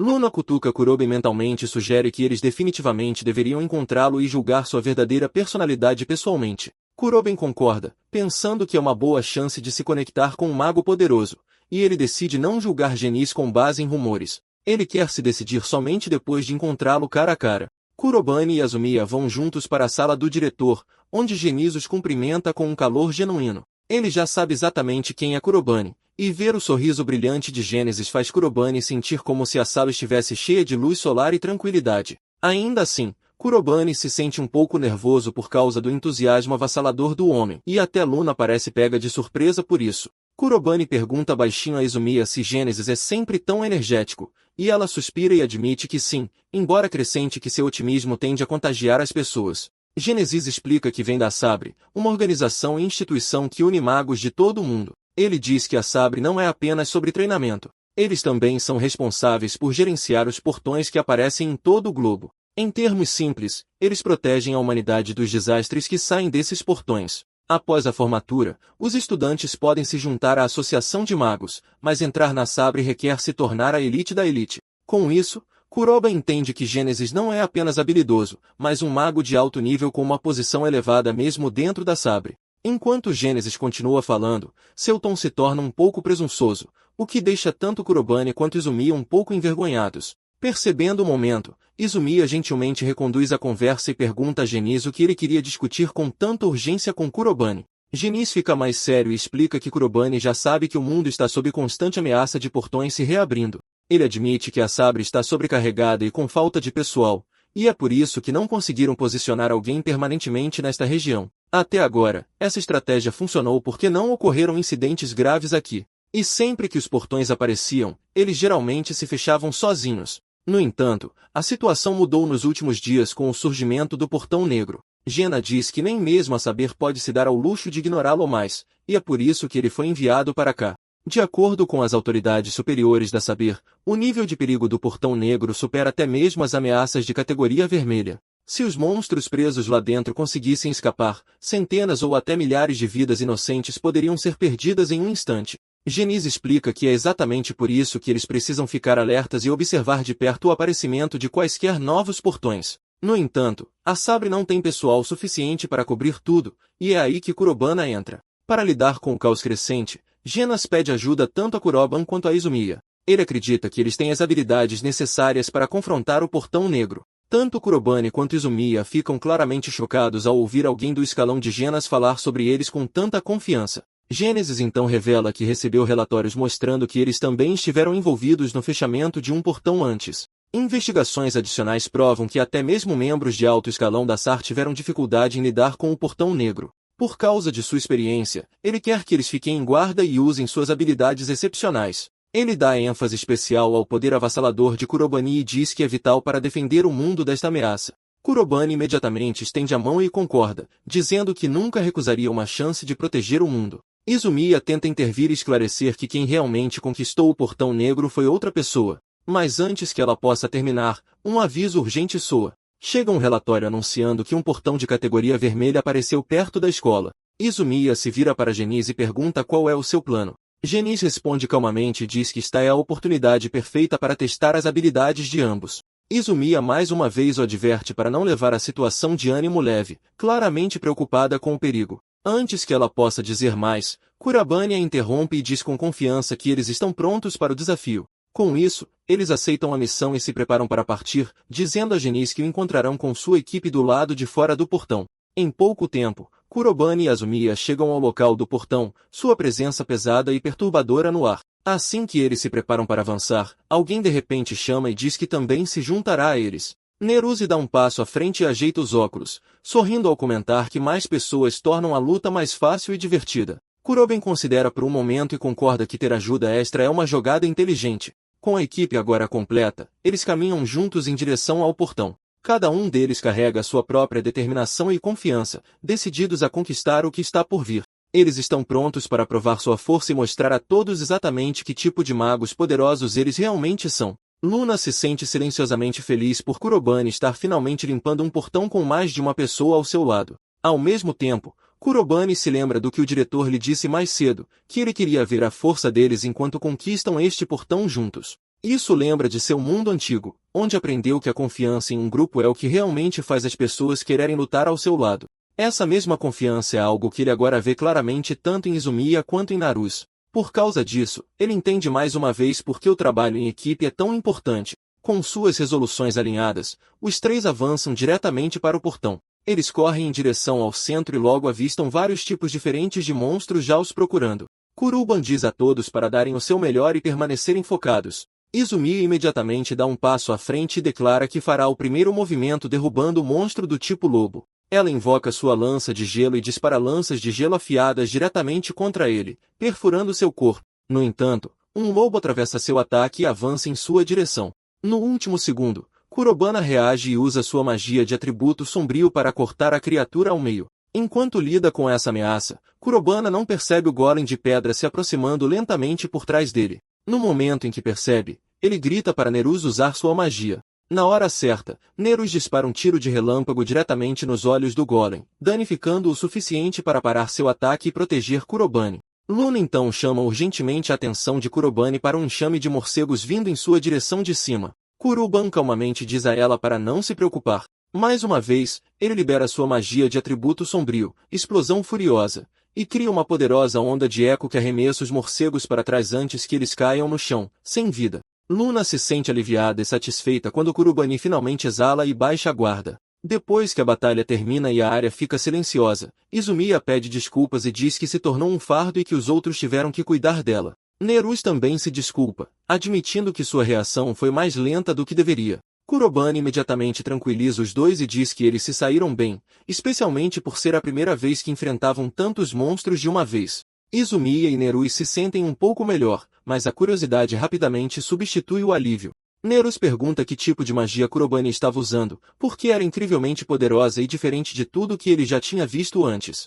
Ele até pergunta se Izumiya já sabia sobre isso, mas ela admite que não, embora já tenha visto Kurobane usar isso várias vezes. Kurobane percebe que, se quiser ganhar a confiança total deles, precisa ser honesto. Ele conta a verdade e explica que usa magia de atributo sombrio. Ele evita entrar em muitos detalhes, pois ainda estão dentro do portão e o perigo não passou completamente. Ele simplesmente explica que é um tipo de magia com propriedades e efeitos que nenhum dos 4 atributos conhecidos possui. Nerus pergunta se Kurobane a usou durante a batalha simulada ou se estava escondendo-a. Kurobane responde que não pode usá-la livremente na frente de muitas pessoas porque não quer que seu segredo se espalhe.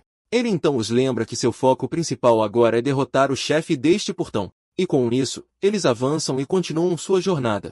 Enquanto caminham, Izumiya reflete silenciosamente sobre o que testemunhou. Pelo poder, controle e precisão de Kurobane, ela percebe que ele treinou incansavelmente para alcançar este nível. Ela se pergunta se há uma razão mais profunda para ele se esforçar tanto. O pensamento permanece em sua mente, embora se sinta tímida em admitir, sua curiosidade sobre ele continua a crescer. Não muito depois, os três finalmente chegam e ficam cara a cara com o monstro-chefe que os espera à frente. A criatura que os espera é um dragão de cristal. No antigo mundo de Kuroben, ele tinha um exterior resistente, tornando-o uma verdadeira dor de cabeça para lutar. Kuroben avança com confiança, dizendo a Izumiya e Naruse que ele cuidará da frente e que eles precisam cobrir suas costas. Ele os instrui a mirar nas pernas dele por trás. Seus dois companheiros de equipe entendem imediatamente seu plano e observam enquanto Kuroben avança direto em direção ao dragão de gelo sem hesitação. Trabalhando juntos perfeitamente, Izumiya e Nerus usam sua magia para congelar os pés do dragão no chão, prendendo-o no lugar. Kurobane salta no ar usando sua magia de atributo sombrio e atinge o dragão com precisão, desferindo um golpe poderoso que corta o dragão ao meio. Nerus e Izumiya olham incrédulos enquanto o dragão se estilhaça como cristal endurecido, um espetáculo de poder que nunca haviam testemunhado antes. A exibição da magia de atributo sombrio de Kuroben os deixa completamente maravilhados. Logo, O trio emerge do portão, onde o diretor já os espera, surpreso ao vê-los retornar tão rapidamente. A equipe superou todas as suas expectativas, e sua felicidade é clara. Kuroben percebe que o diretor também lidou com os monstros que espreitavam do lado de fora, e o diretor ri, dizendo que foi bem fácil de resolver. Ele então olha para Nerus, notando que ele se juntou à equipe deles, e Kurobane confirma que derrotaram o chefe e fecharam o portão com sucesso. O diretor admite que eles eram tão poderosos que por um momento quase esqueceu que eram alunos. Kurobane então dá um passo à frente com uma proposta, explicando que, como lidar com portões se tornará ainda mais importante no futuro, os três decidiram formar um clã. Como ainda são estudantes, ele pede a permissão do diretor para estabelecer oficialmente o clã e obter os direitos para fechar portões. O diretor nunca havia recebido um pedido como este antes e olha para Kurobane com curiosidade enquanto ele explica. Sabre está atualmente com falta de pessoal, diz ele, e ele acredita que com o poder combinado deles, os três podem trabalhar juntos de forma eficaz. Genis considera a ideia por um momento. Ele sabe que não há precedente para estudantes formarem um clã para fechar portões. Mas ao ver os três, ele sente que eles podem ter força suficiente para conseguir. Após alguns momentos de reflexão, ele finalmente concorda em permitir que eles formem seu clã. Ele também garante que eles não precisam se preocupar em frequentar as aulas regulares, pois com sua autoridade, ele converterá todas as conquistas do clã em notas. Kurobane sente uma onda de felicidade com o resultado, olhando para Izumiya e Nerus para ver que eles compartilham da mesma alegria. Para ele, parece que o plano deles está finalmente ganhando vida. Logo, eles se mudam para sua nova sala de reuniões, e Kurobane coloca um tablet sobre a mesa. A tela se ilumina com um mapa cheio de marcadores coloridos. Ele explica que mostra os locais dos portões abertos anteriormente e os horários em que os fechou. Ele quer saber se eles conseguem detectar algum padrão. Tanto Izumiya quanto Nerus ficam chocados, focados principalmente no fato de que Kurobane lidou com um número tão enorme de portões sozinho. Izumiya se lembra de ter ouvido histórias alguns dias atrás sobre portões aparecendo em lugares aleatórios, apenas para se fecharem rapidamente sem explicação. Agora ela percebe que Kurobane estava por trás de tudo isso. Nerus engole em seco com respeito e admite que o que Kurobane realizou é impressionante e imprudente. Luna concorda silenciosamente. Izumiya lembra Kurobane que agora que eles fazem parte do mesmo clã, devem trabalhar juntos, e ele deve evitar fazer mais movimentos arriscados sozinho. Kurobane reconhece seu erro e promete trabalhar em equipe a partir de agora. Luna sorri, satisfeita ao ver Kurobane finalmente interagindo e socializando bem neste mundo. Nerus então levanta uma nova preocupação. Se tantos portões estão aparecendo, os monstros podem não ser a única ameaça. A essência mágica que flui dos portões pode ser igualmente perigosa. Kurobane pondera sobre isso seriamente. Luna o havia avisado quando ele chegou a este mundo que a essência mágica, embora útil para despertar os poderes de algumas pessoas, é tóxica para humanos comuns e pode se espalhar como uma praga mortal. Izumiya ressalta que se grandes quantidades de essência mágica transbordarem, o número de vítimas pode ser enorme. Kurobane concorda e decide que eles devem fazer patrulhas para evitar tais desastres. O objetivo deles agora é parar os problemas na fonte. Naquela noite, eles se equipam e começam a patrulhar. Izumiya nota que soldados da Sabre também estão presentes, e Kurobane percebe que a situação é séria se até mesmo membros de elite estão no nível do solo. De repente, Kurobane para, avistando um portão recém-aberto, deixando seus companheiros de equipe momentaneamente confusos. Um soldado da Sabre recebe uma notificação e confirma que um novo portão apareceu 5 km a sudoeste. Sem hesitação, todos correm em direção ao incidente. Eles chegam e encontram a cidade em caos. Um portão vermelho apareceu no meio da estrada, e as pessoas estão correndo para salvar suas vidas. Uma mulher corre com seu filho, que tropeça e cai. Antes que a criança possa se levantar, um lobo avança sobre eles. A criança está indefesa, mas no último segundo, Kurobane salta e mata o lobo com sua garra mortal, salvando a menina. A mãe está grata, mas Kurobane se concentra apenas em verificar se ela e sua filha estão seguras. Ele percebe soldados da Sabre na área e decide rapidamente deixar as ameaças externas para eles enquanto ele e sua equipe entram no portão. Enquanto ele dá ordens, não percebe a menina que acabou de salvar observando com admiração, vendo-o como um modelo a seguir. Logo, Kurobane percebe uma conversa entre os soldados e se aproxima deles, apresentando a si mesmo e sua equipe como estudantes da Academia Imperial Sagrada. O diretor deu a eles permissão para formar um clã e entrar no portão. Os soldados reconhecem pelos rumores e também sabe que o diretor avisou que eles apareceriam. Kurobane percebe a tensão e pergunta se algo aconteceu. O soldado explica que uma equipe de limpeza entrou no portão, mas agora perdeu contato. Eles não sabem se a equipe está segura. O comunicador não está funcionando, mas não está quebrado, o que só pode significar que algo dentro do portão interrompeu o sinal. Nerus pergunta se eles vão resgatá-los, mas o soldado responde que estão ocupados lidando com os monstros do lado de fora e protegendo a cidade. A prioridade máxima deles é evacuar os cidadãos, e eles esperam que seus camaradas lá dentro estejam lutando com a mesma determinação. Eles não podem fazer mais nada no momento.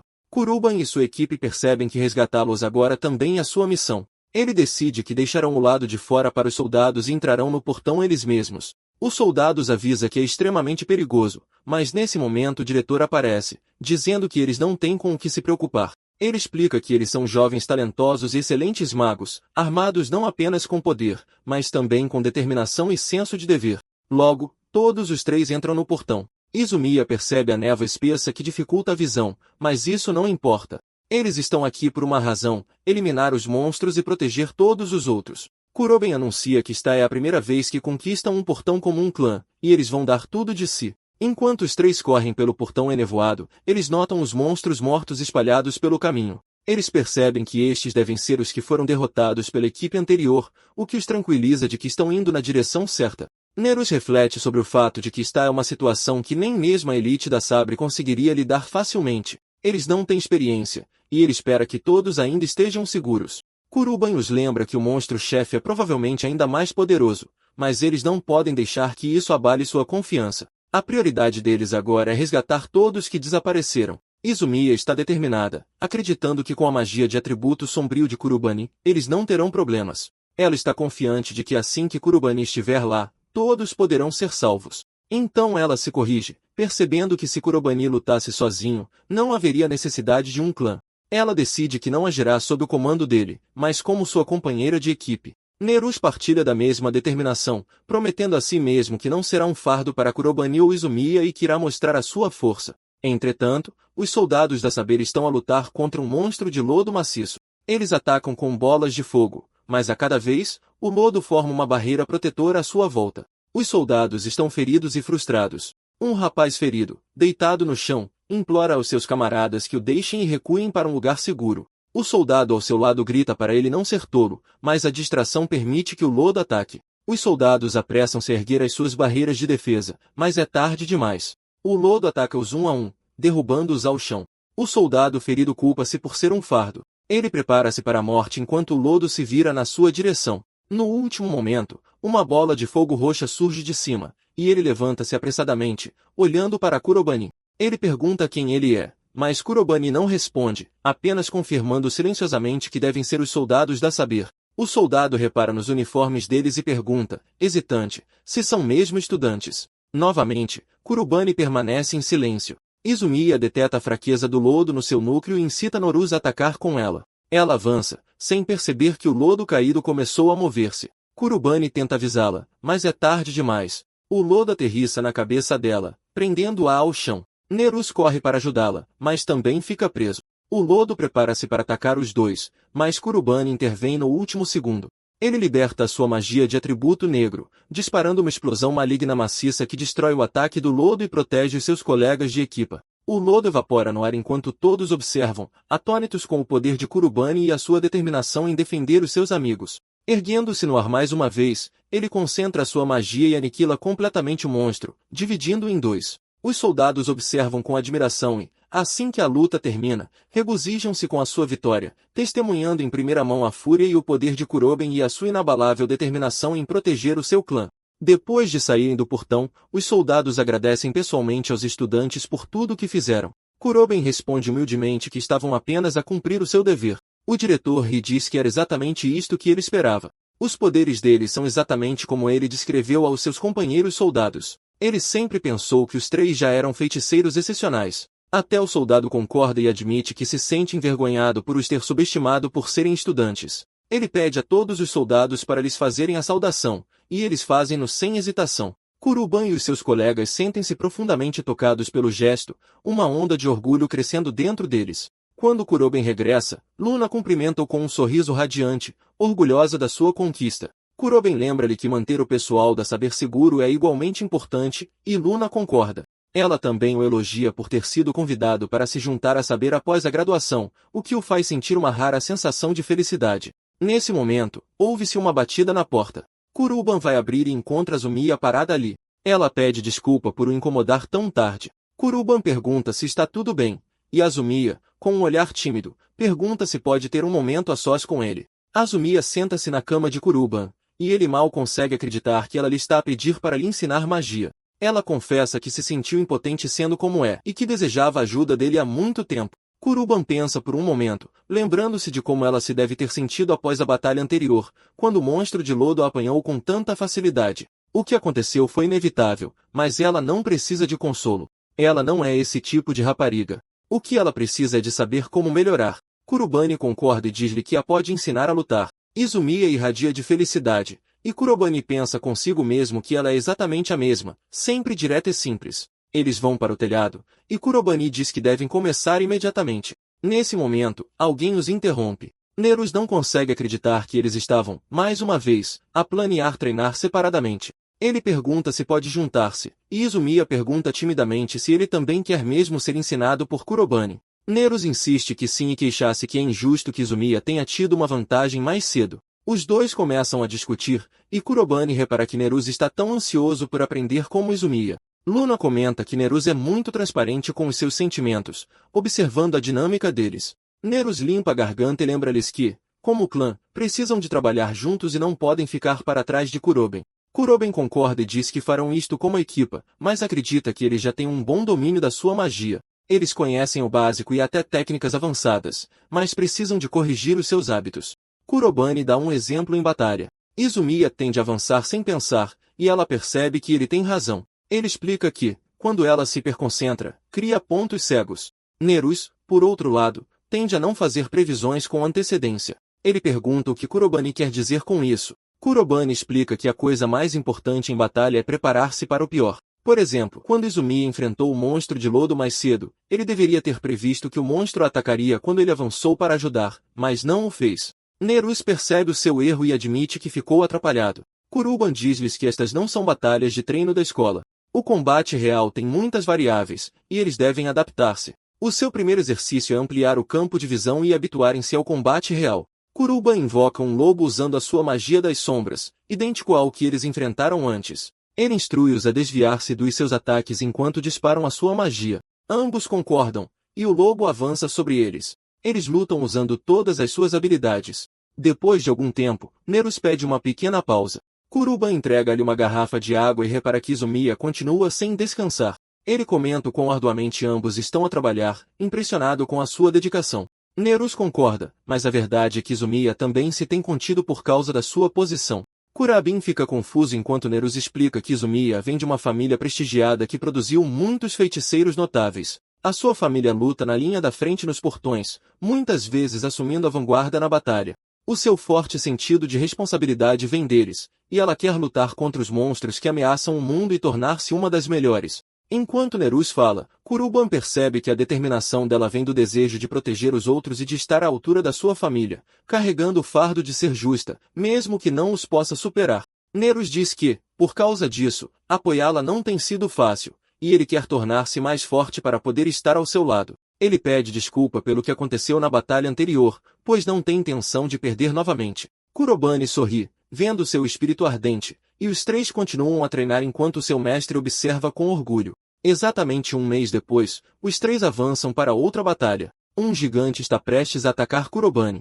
Ele instrui os seus colegas de equipa a focarem-se no corpo principal. Izumiya e Nerus trabalham juntos enquanto Kurobane corta as mãos do gigante. O gigante regenera-as, mas não repara que Izumiya e Nerus já estão no ar a preparar o seu próximo ataque. Nerus dispara um tiro de relâmpago, e Izumiya ataca com um golpe preciso. O ataque combinado cria um buraco no peito do gigante, e ele cai morto no chão. O trio toca os punhos, celebrando a sua vitória. Sem que eles saibam, um homem loiro observa de outro local no seu ecrã de TV. Ele observa estes jovens feiticeiros a fechar portão após portão e pensa que o mundo sempre clama por um salvador em todas as eras. Ele sente uma frustração por a experiência à sua frente estar a chegar ao fim, mas aguarda ansiosamente por encontrar Kurobane cara a cara. Na escola, todos estão a comentar sobre o jornal que destaca os estudantes que estão a conquistar os portões. Falam sobre como o presidente e o vice-presidente formaram um clã, e os rumores dizem que até a avaliação da saber sobre eles é alta, mostrando que são reconhecidos por este grupo de elite de magos. Um rapaz de cabelo ruivo discute o assunto e percebe o quão impressionante é que Kurobani faça parte da equipa. O moreno lembra-lhe que Kurobani o derrotou na batalha de treino, e o rapaz fica um pouco nervoso e envergonhado, lembrando-se de quando não fazia ideia do quão forte Kurobani realmente era. O moreno acrescenta então que tanto o presidente como o vice-presidente estão a ser treinados por Kurobani, e o rapaz começa a bisbilhotar sobre como Kurobani se tornou um prodígio na escola. Todos se viram para reparar no clã a entrar na cantina. Izumiya vê todos os olhares sobre eles e comenta quanta atenção estão atraindo. Nerus fica feliz com isso, sabendo que mostra o quão longe suas conquistas se espalharam. Duas garotas se aproximam deles, e uma agradece a Kurobani diretamente. Ele fica confuso no início, mas a garota explica que sua família mora perto da área onde o portão apareceu, e eles devem sua segurança a Kurobani. Ela queria agradecê-lo pessoalmente. Ver a gratidão dela lembra Kurobani de seu antigo mundo, onde as pessoas eram igualmente gratas por sua ajuda. Ele havia salvado inúmeras aldeias, impérios e crianças, e mesmo agora, aquele mesmo sentimento caloroso enche seu coração, fazendo-o sorrir. Os dois garotos fofoqueiros percebem isso e se dão conta de que Kurobani agora é um herói, alguém que até os alunos de menor ranking da escola respeitam. Perto dali, o valentão que costumava atormentar Kurobani ouve e se sente infeliz. Mais tarde, eles chegam ao seu destino, e Narus fica feliz por terem chegado em segurança. Izumiya o provoca, sugerindo que ele pode estar com ciúmes por Kuroban estar recebendo tanta atenção. Kuroban volta a conversa para um tom sério, perguntando a Izumiya se o diretor realmente o chamou. Izumiya admite que não sabe sobre o que ele quer falar, mas diz que eles devem ir de qualquer maneira, acrescentando que nem mesmo Luna sabe. Quando chegam ao escritório do diretor, ele os cumprimenta calorosamente, parabenizando-os por suas conquistas. Ele expressa orgulho tanto em Izumiya quanto em Narus, observando o quanto eles cresceram. Ambos demonstram gratidão, e Izumiya pergunta o que ele quer discutir. O diretor pega as chaves do carro e diz que eles visitarão a filial da Saber. No carro, ele explica que o vice-chefe da filial quer conhecê-los. Kurobani pergunta se Narus já o conheceu antes. Narus diz que sim. O chefe, Nihama Reiji, é um jovem mago promissor comparado à elite da Saber. Ele foi o primeiro presidente do conselho estudantil da escola e já era habilidoso em batalhas simuladas. Depois de se juntar a Saber, ele fechou um número enorme de portões. Izumiya está confusa sobre por que alguém como ele os convocaria. O diretor diz que é algo que eles devem aguardar com expectativa. Kurobani sente que há uma razão e está curioso. Eles chegam à sétima filial da Saber. O diretor os leva a uma sala onde Reiji espera, sentado em um sofá. Ele os cumprimenta, não calorosamente, mas como se já soubesse quem eles são. Reiji estava animado e curioso para conhecê-los pessoalmente. Ele menciona que ouviu falar sobre o clã deles e como fecharam e selaram portões. Sentindo-se compelido, ele decidiu conhecê-los. Reiji vai direto a Kurobani e pergunta se ele está feliz em conhecer alguém como ele. Luna nota que Reiji parece arrogante, e Kurobani concorda. Reiji estende a mão para um aperto de mão, e Kurobani aceita. Kurobani percebe um lobo avançando por trás do rosto de Reiji, mas ninguém mais parece ver, e ele mesmo não entende o que era. Izumiya percebe a expressão ligeiramente perturbada de Reiji e pergunta o que há de errado. Reiji admite que Kurobani realmente notou algo que ninguém mais percebeu. Ele diz a Kurobani para se acalmar, explicando que ele apenas liberou um pouco de sua intenção assassina para testá-lo. Ele estava planejando apenas cumprimentá-los e dar-lhes um dia de folga, mas agora mudou de ideia. Ele anuncia que eles vão duelar e que ele enfrentará Kurobani em uma luta. No campo de treinamento interno da filial, Kurobani e Reiji se enfrentam. Reiji comenta que parece sem graça sem muita plateia, mas terá que servir por enquanto. Dessa forma, Kurobani pode usar mais de seus poderes sem ninguém observando. Kuroban percebe que Reiji está certo, mas ele está determinado. Mais cedo em seu escritório, Kurobani havia perguntado se Reiji estava realmente falando sério sobre uma batalha simulada com o vice-chefe da filial. Reiji revelou que é um maníaco por batalhas e só quer lutar. Pelo que observou, Kurobani tem muito potencial, e ele até notou a intenção assassina que Kurobani havia liberado antes. Reiji sente que Kurobani tem habilidade para se igualar a ele. Agora eles estão no campo de treinamento, prontos para o confronto. A Saber reúne apenas os magos de elite, e Reiji está entre os melhores. Ele está curioso sobre as habilidades de Kurobani, mas, mais importante, precisa entender a estranha sensação de intimidação que sentiu antes. O diretor se sente nervoso porque Reiji é sempre intenso, mas ele vê o lado bom. Ele quer avaliar as habilidades de Kuroban e ver do que ele é capaz em uma luta de verdade. Ele acredita em Kuroban, mas também sabe que o vice-chefe da filial é um verdadeiro profissional, então será difícil. Izumiya, no entanto, não tem dúvidas. Se alguém desafiar Kurobani, ela sabe que vai perder. Reiji acende uma bola de fogo, dizendo que começará com um teste. Ele a joga em Kurobane, que percebe que a magia do atributo fogo de vinagre deveria ser mais fácil de interceptar, mas Reiji não está facilitando. A bola de fogo se divide enquanto viaja, caindo no chão e explodindo. Kurobane desvia facilmente voando para o ar. Reiji está confuso porque não percebeu que Kurobane havia usado um contra-ataque. Kurobane criou intencionalmente uma barreira de gelo para desviar o fogo e usar a explosão como uma cortina de fumaça. Kurobane sorri, pensando que isso vai ser divertido. Izumiya se maravilha com o tempo de reação de Kurobane, mas quer entender melhor a bola de fogo. O diretor explica que é o poder mágico enviado por Kurobane se dividindo após o lançamento, uma habilidade difícil que requer controle preciso. Neros de repente percebe que Kurobane usou a mesma técnica na batalha simulada e sente uma pontada de ciúme, vendo a diferença em seus níveis. Reiji anuncia que é hora da batalha final. Ele invoca um ciclone tempestuoso que avança em direção a Kurobane. O poder de fogo supera qualquer coisa que Kurobane enfrentou em seu antigo mundo. Ele sabe que precisa escapar, usando alta agilidade para ricochetear na janela e voar para o ar, preparando-se para atacar de uma posição de força. Kurobane usa a magia do atributo água para atacar, mas Reiji desvia no último momento. Ele não quer que Kurobane desvie livremente no ar, então ele reúne pedras ao seu redor e avança. Kurobane percebe que Reiji está usando magia da terra para avançar e usa uma lança de relâmpago para se defender. Os dois se chocam, espadas se encontrando em um duelo um contra um. Reiji aplaude Kurobane por seu desempenho até agora, mas sabe que Kurobane ainda tem uma carta na manga. Reiji quer ver a magia misteriosa que Kurobane está usando e se recusa a deixá-lo lutar sem revelá-la. Kurobane percebe que Reiji está praticamente desafiando a mostrar todo o seu poder. Com um sorriso confiante, Kurobane acende sua sombria magia de atributo escuro, liberando sua verdadeira força.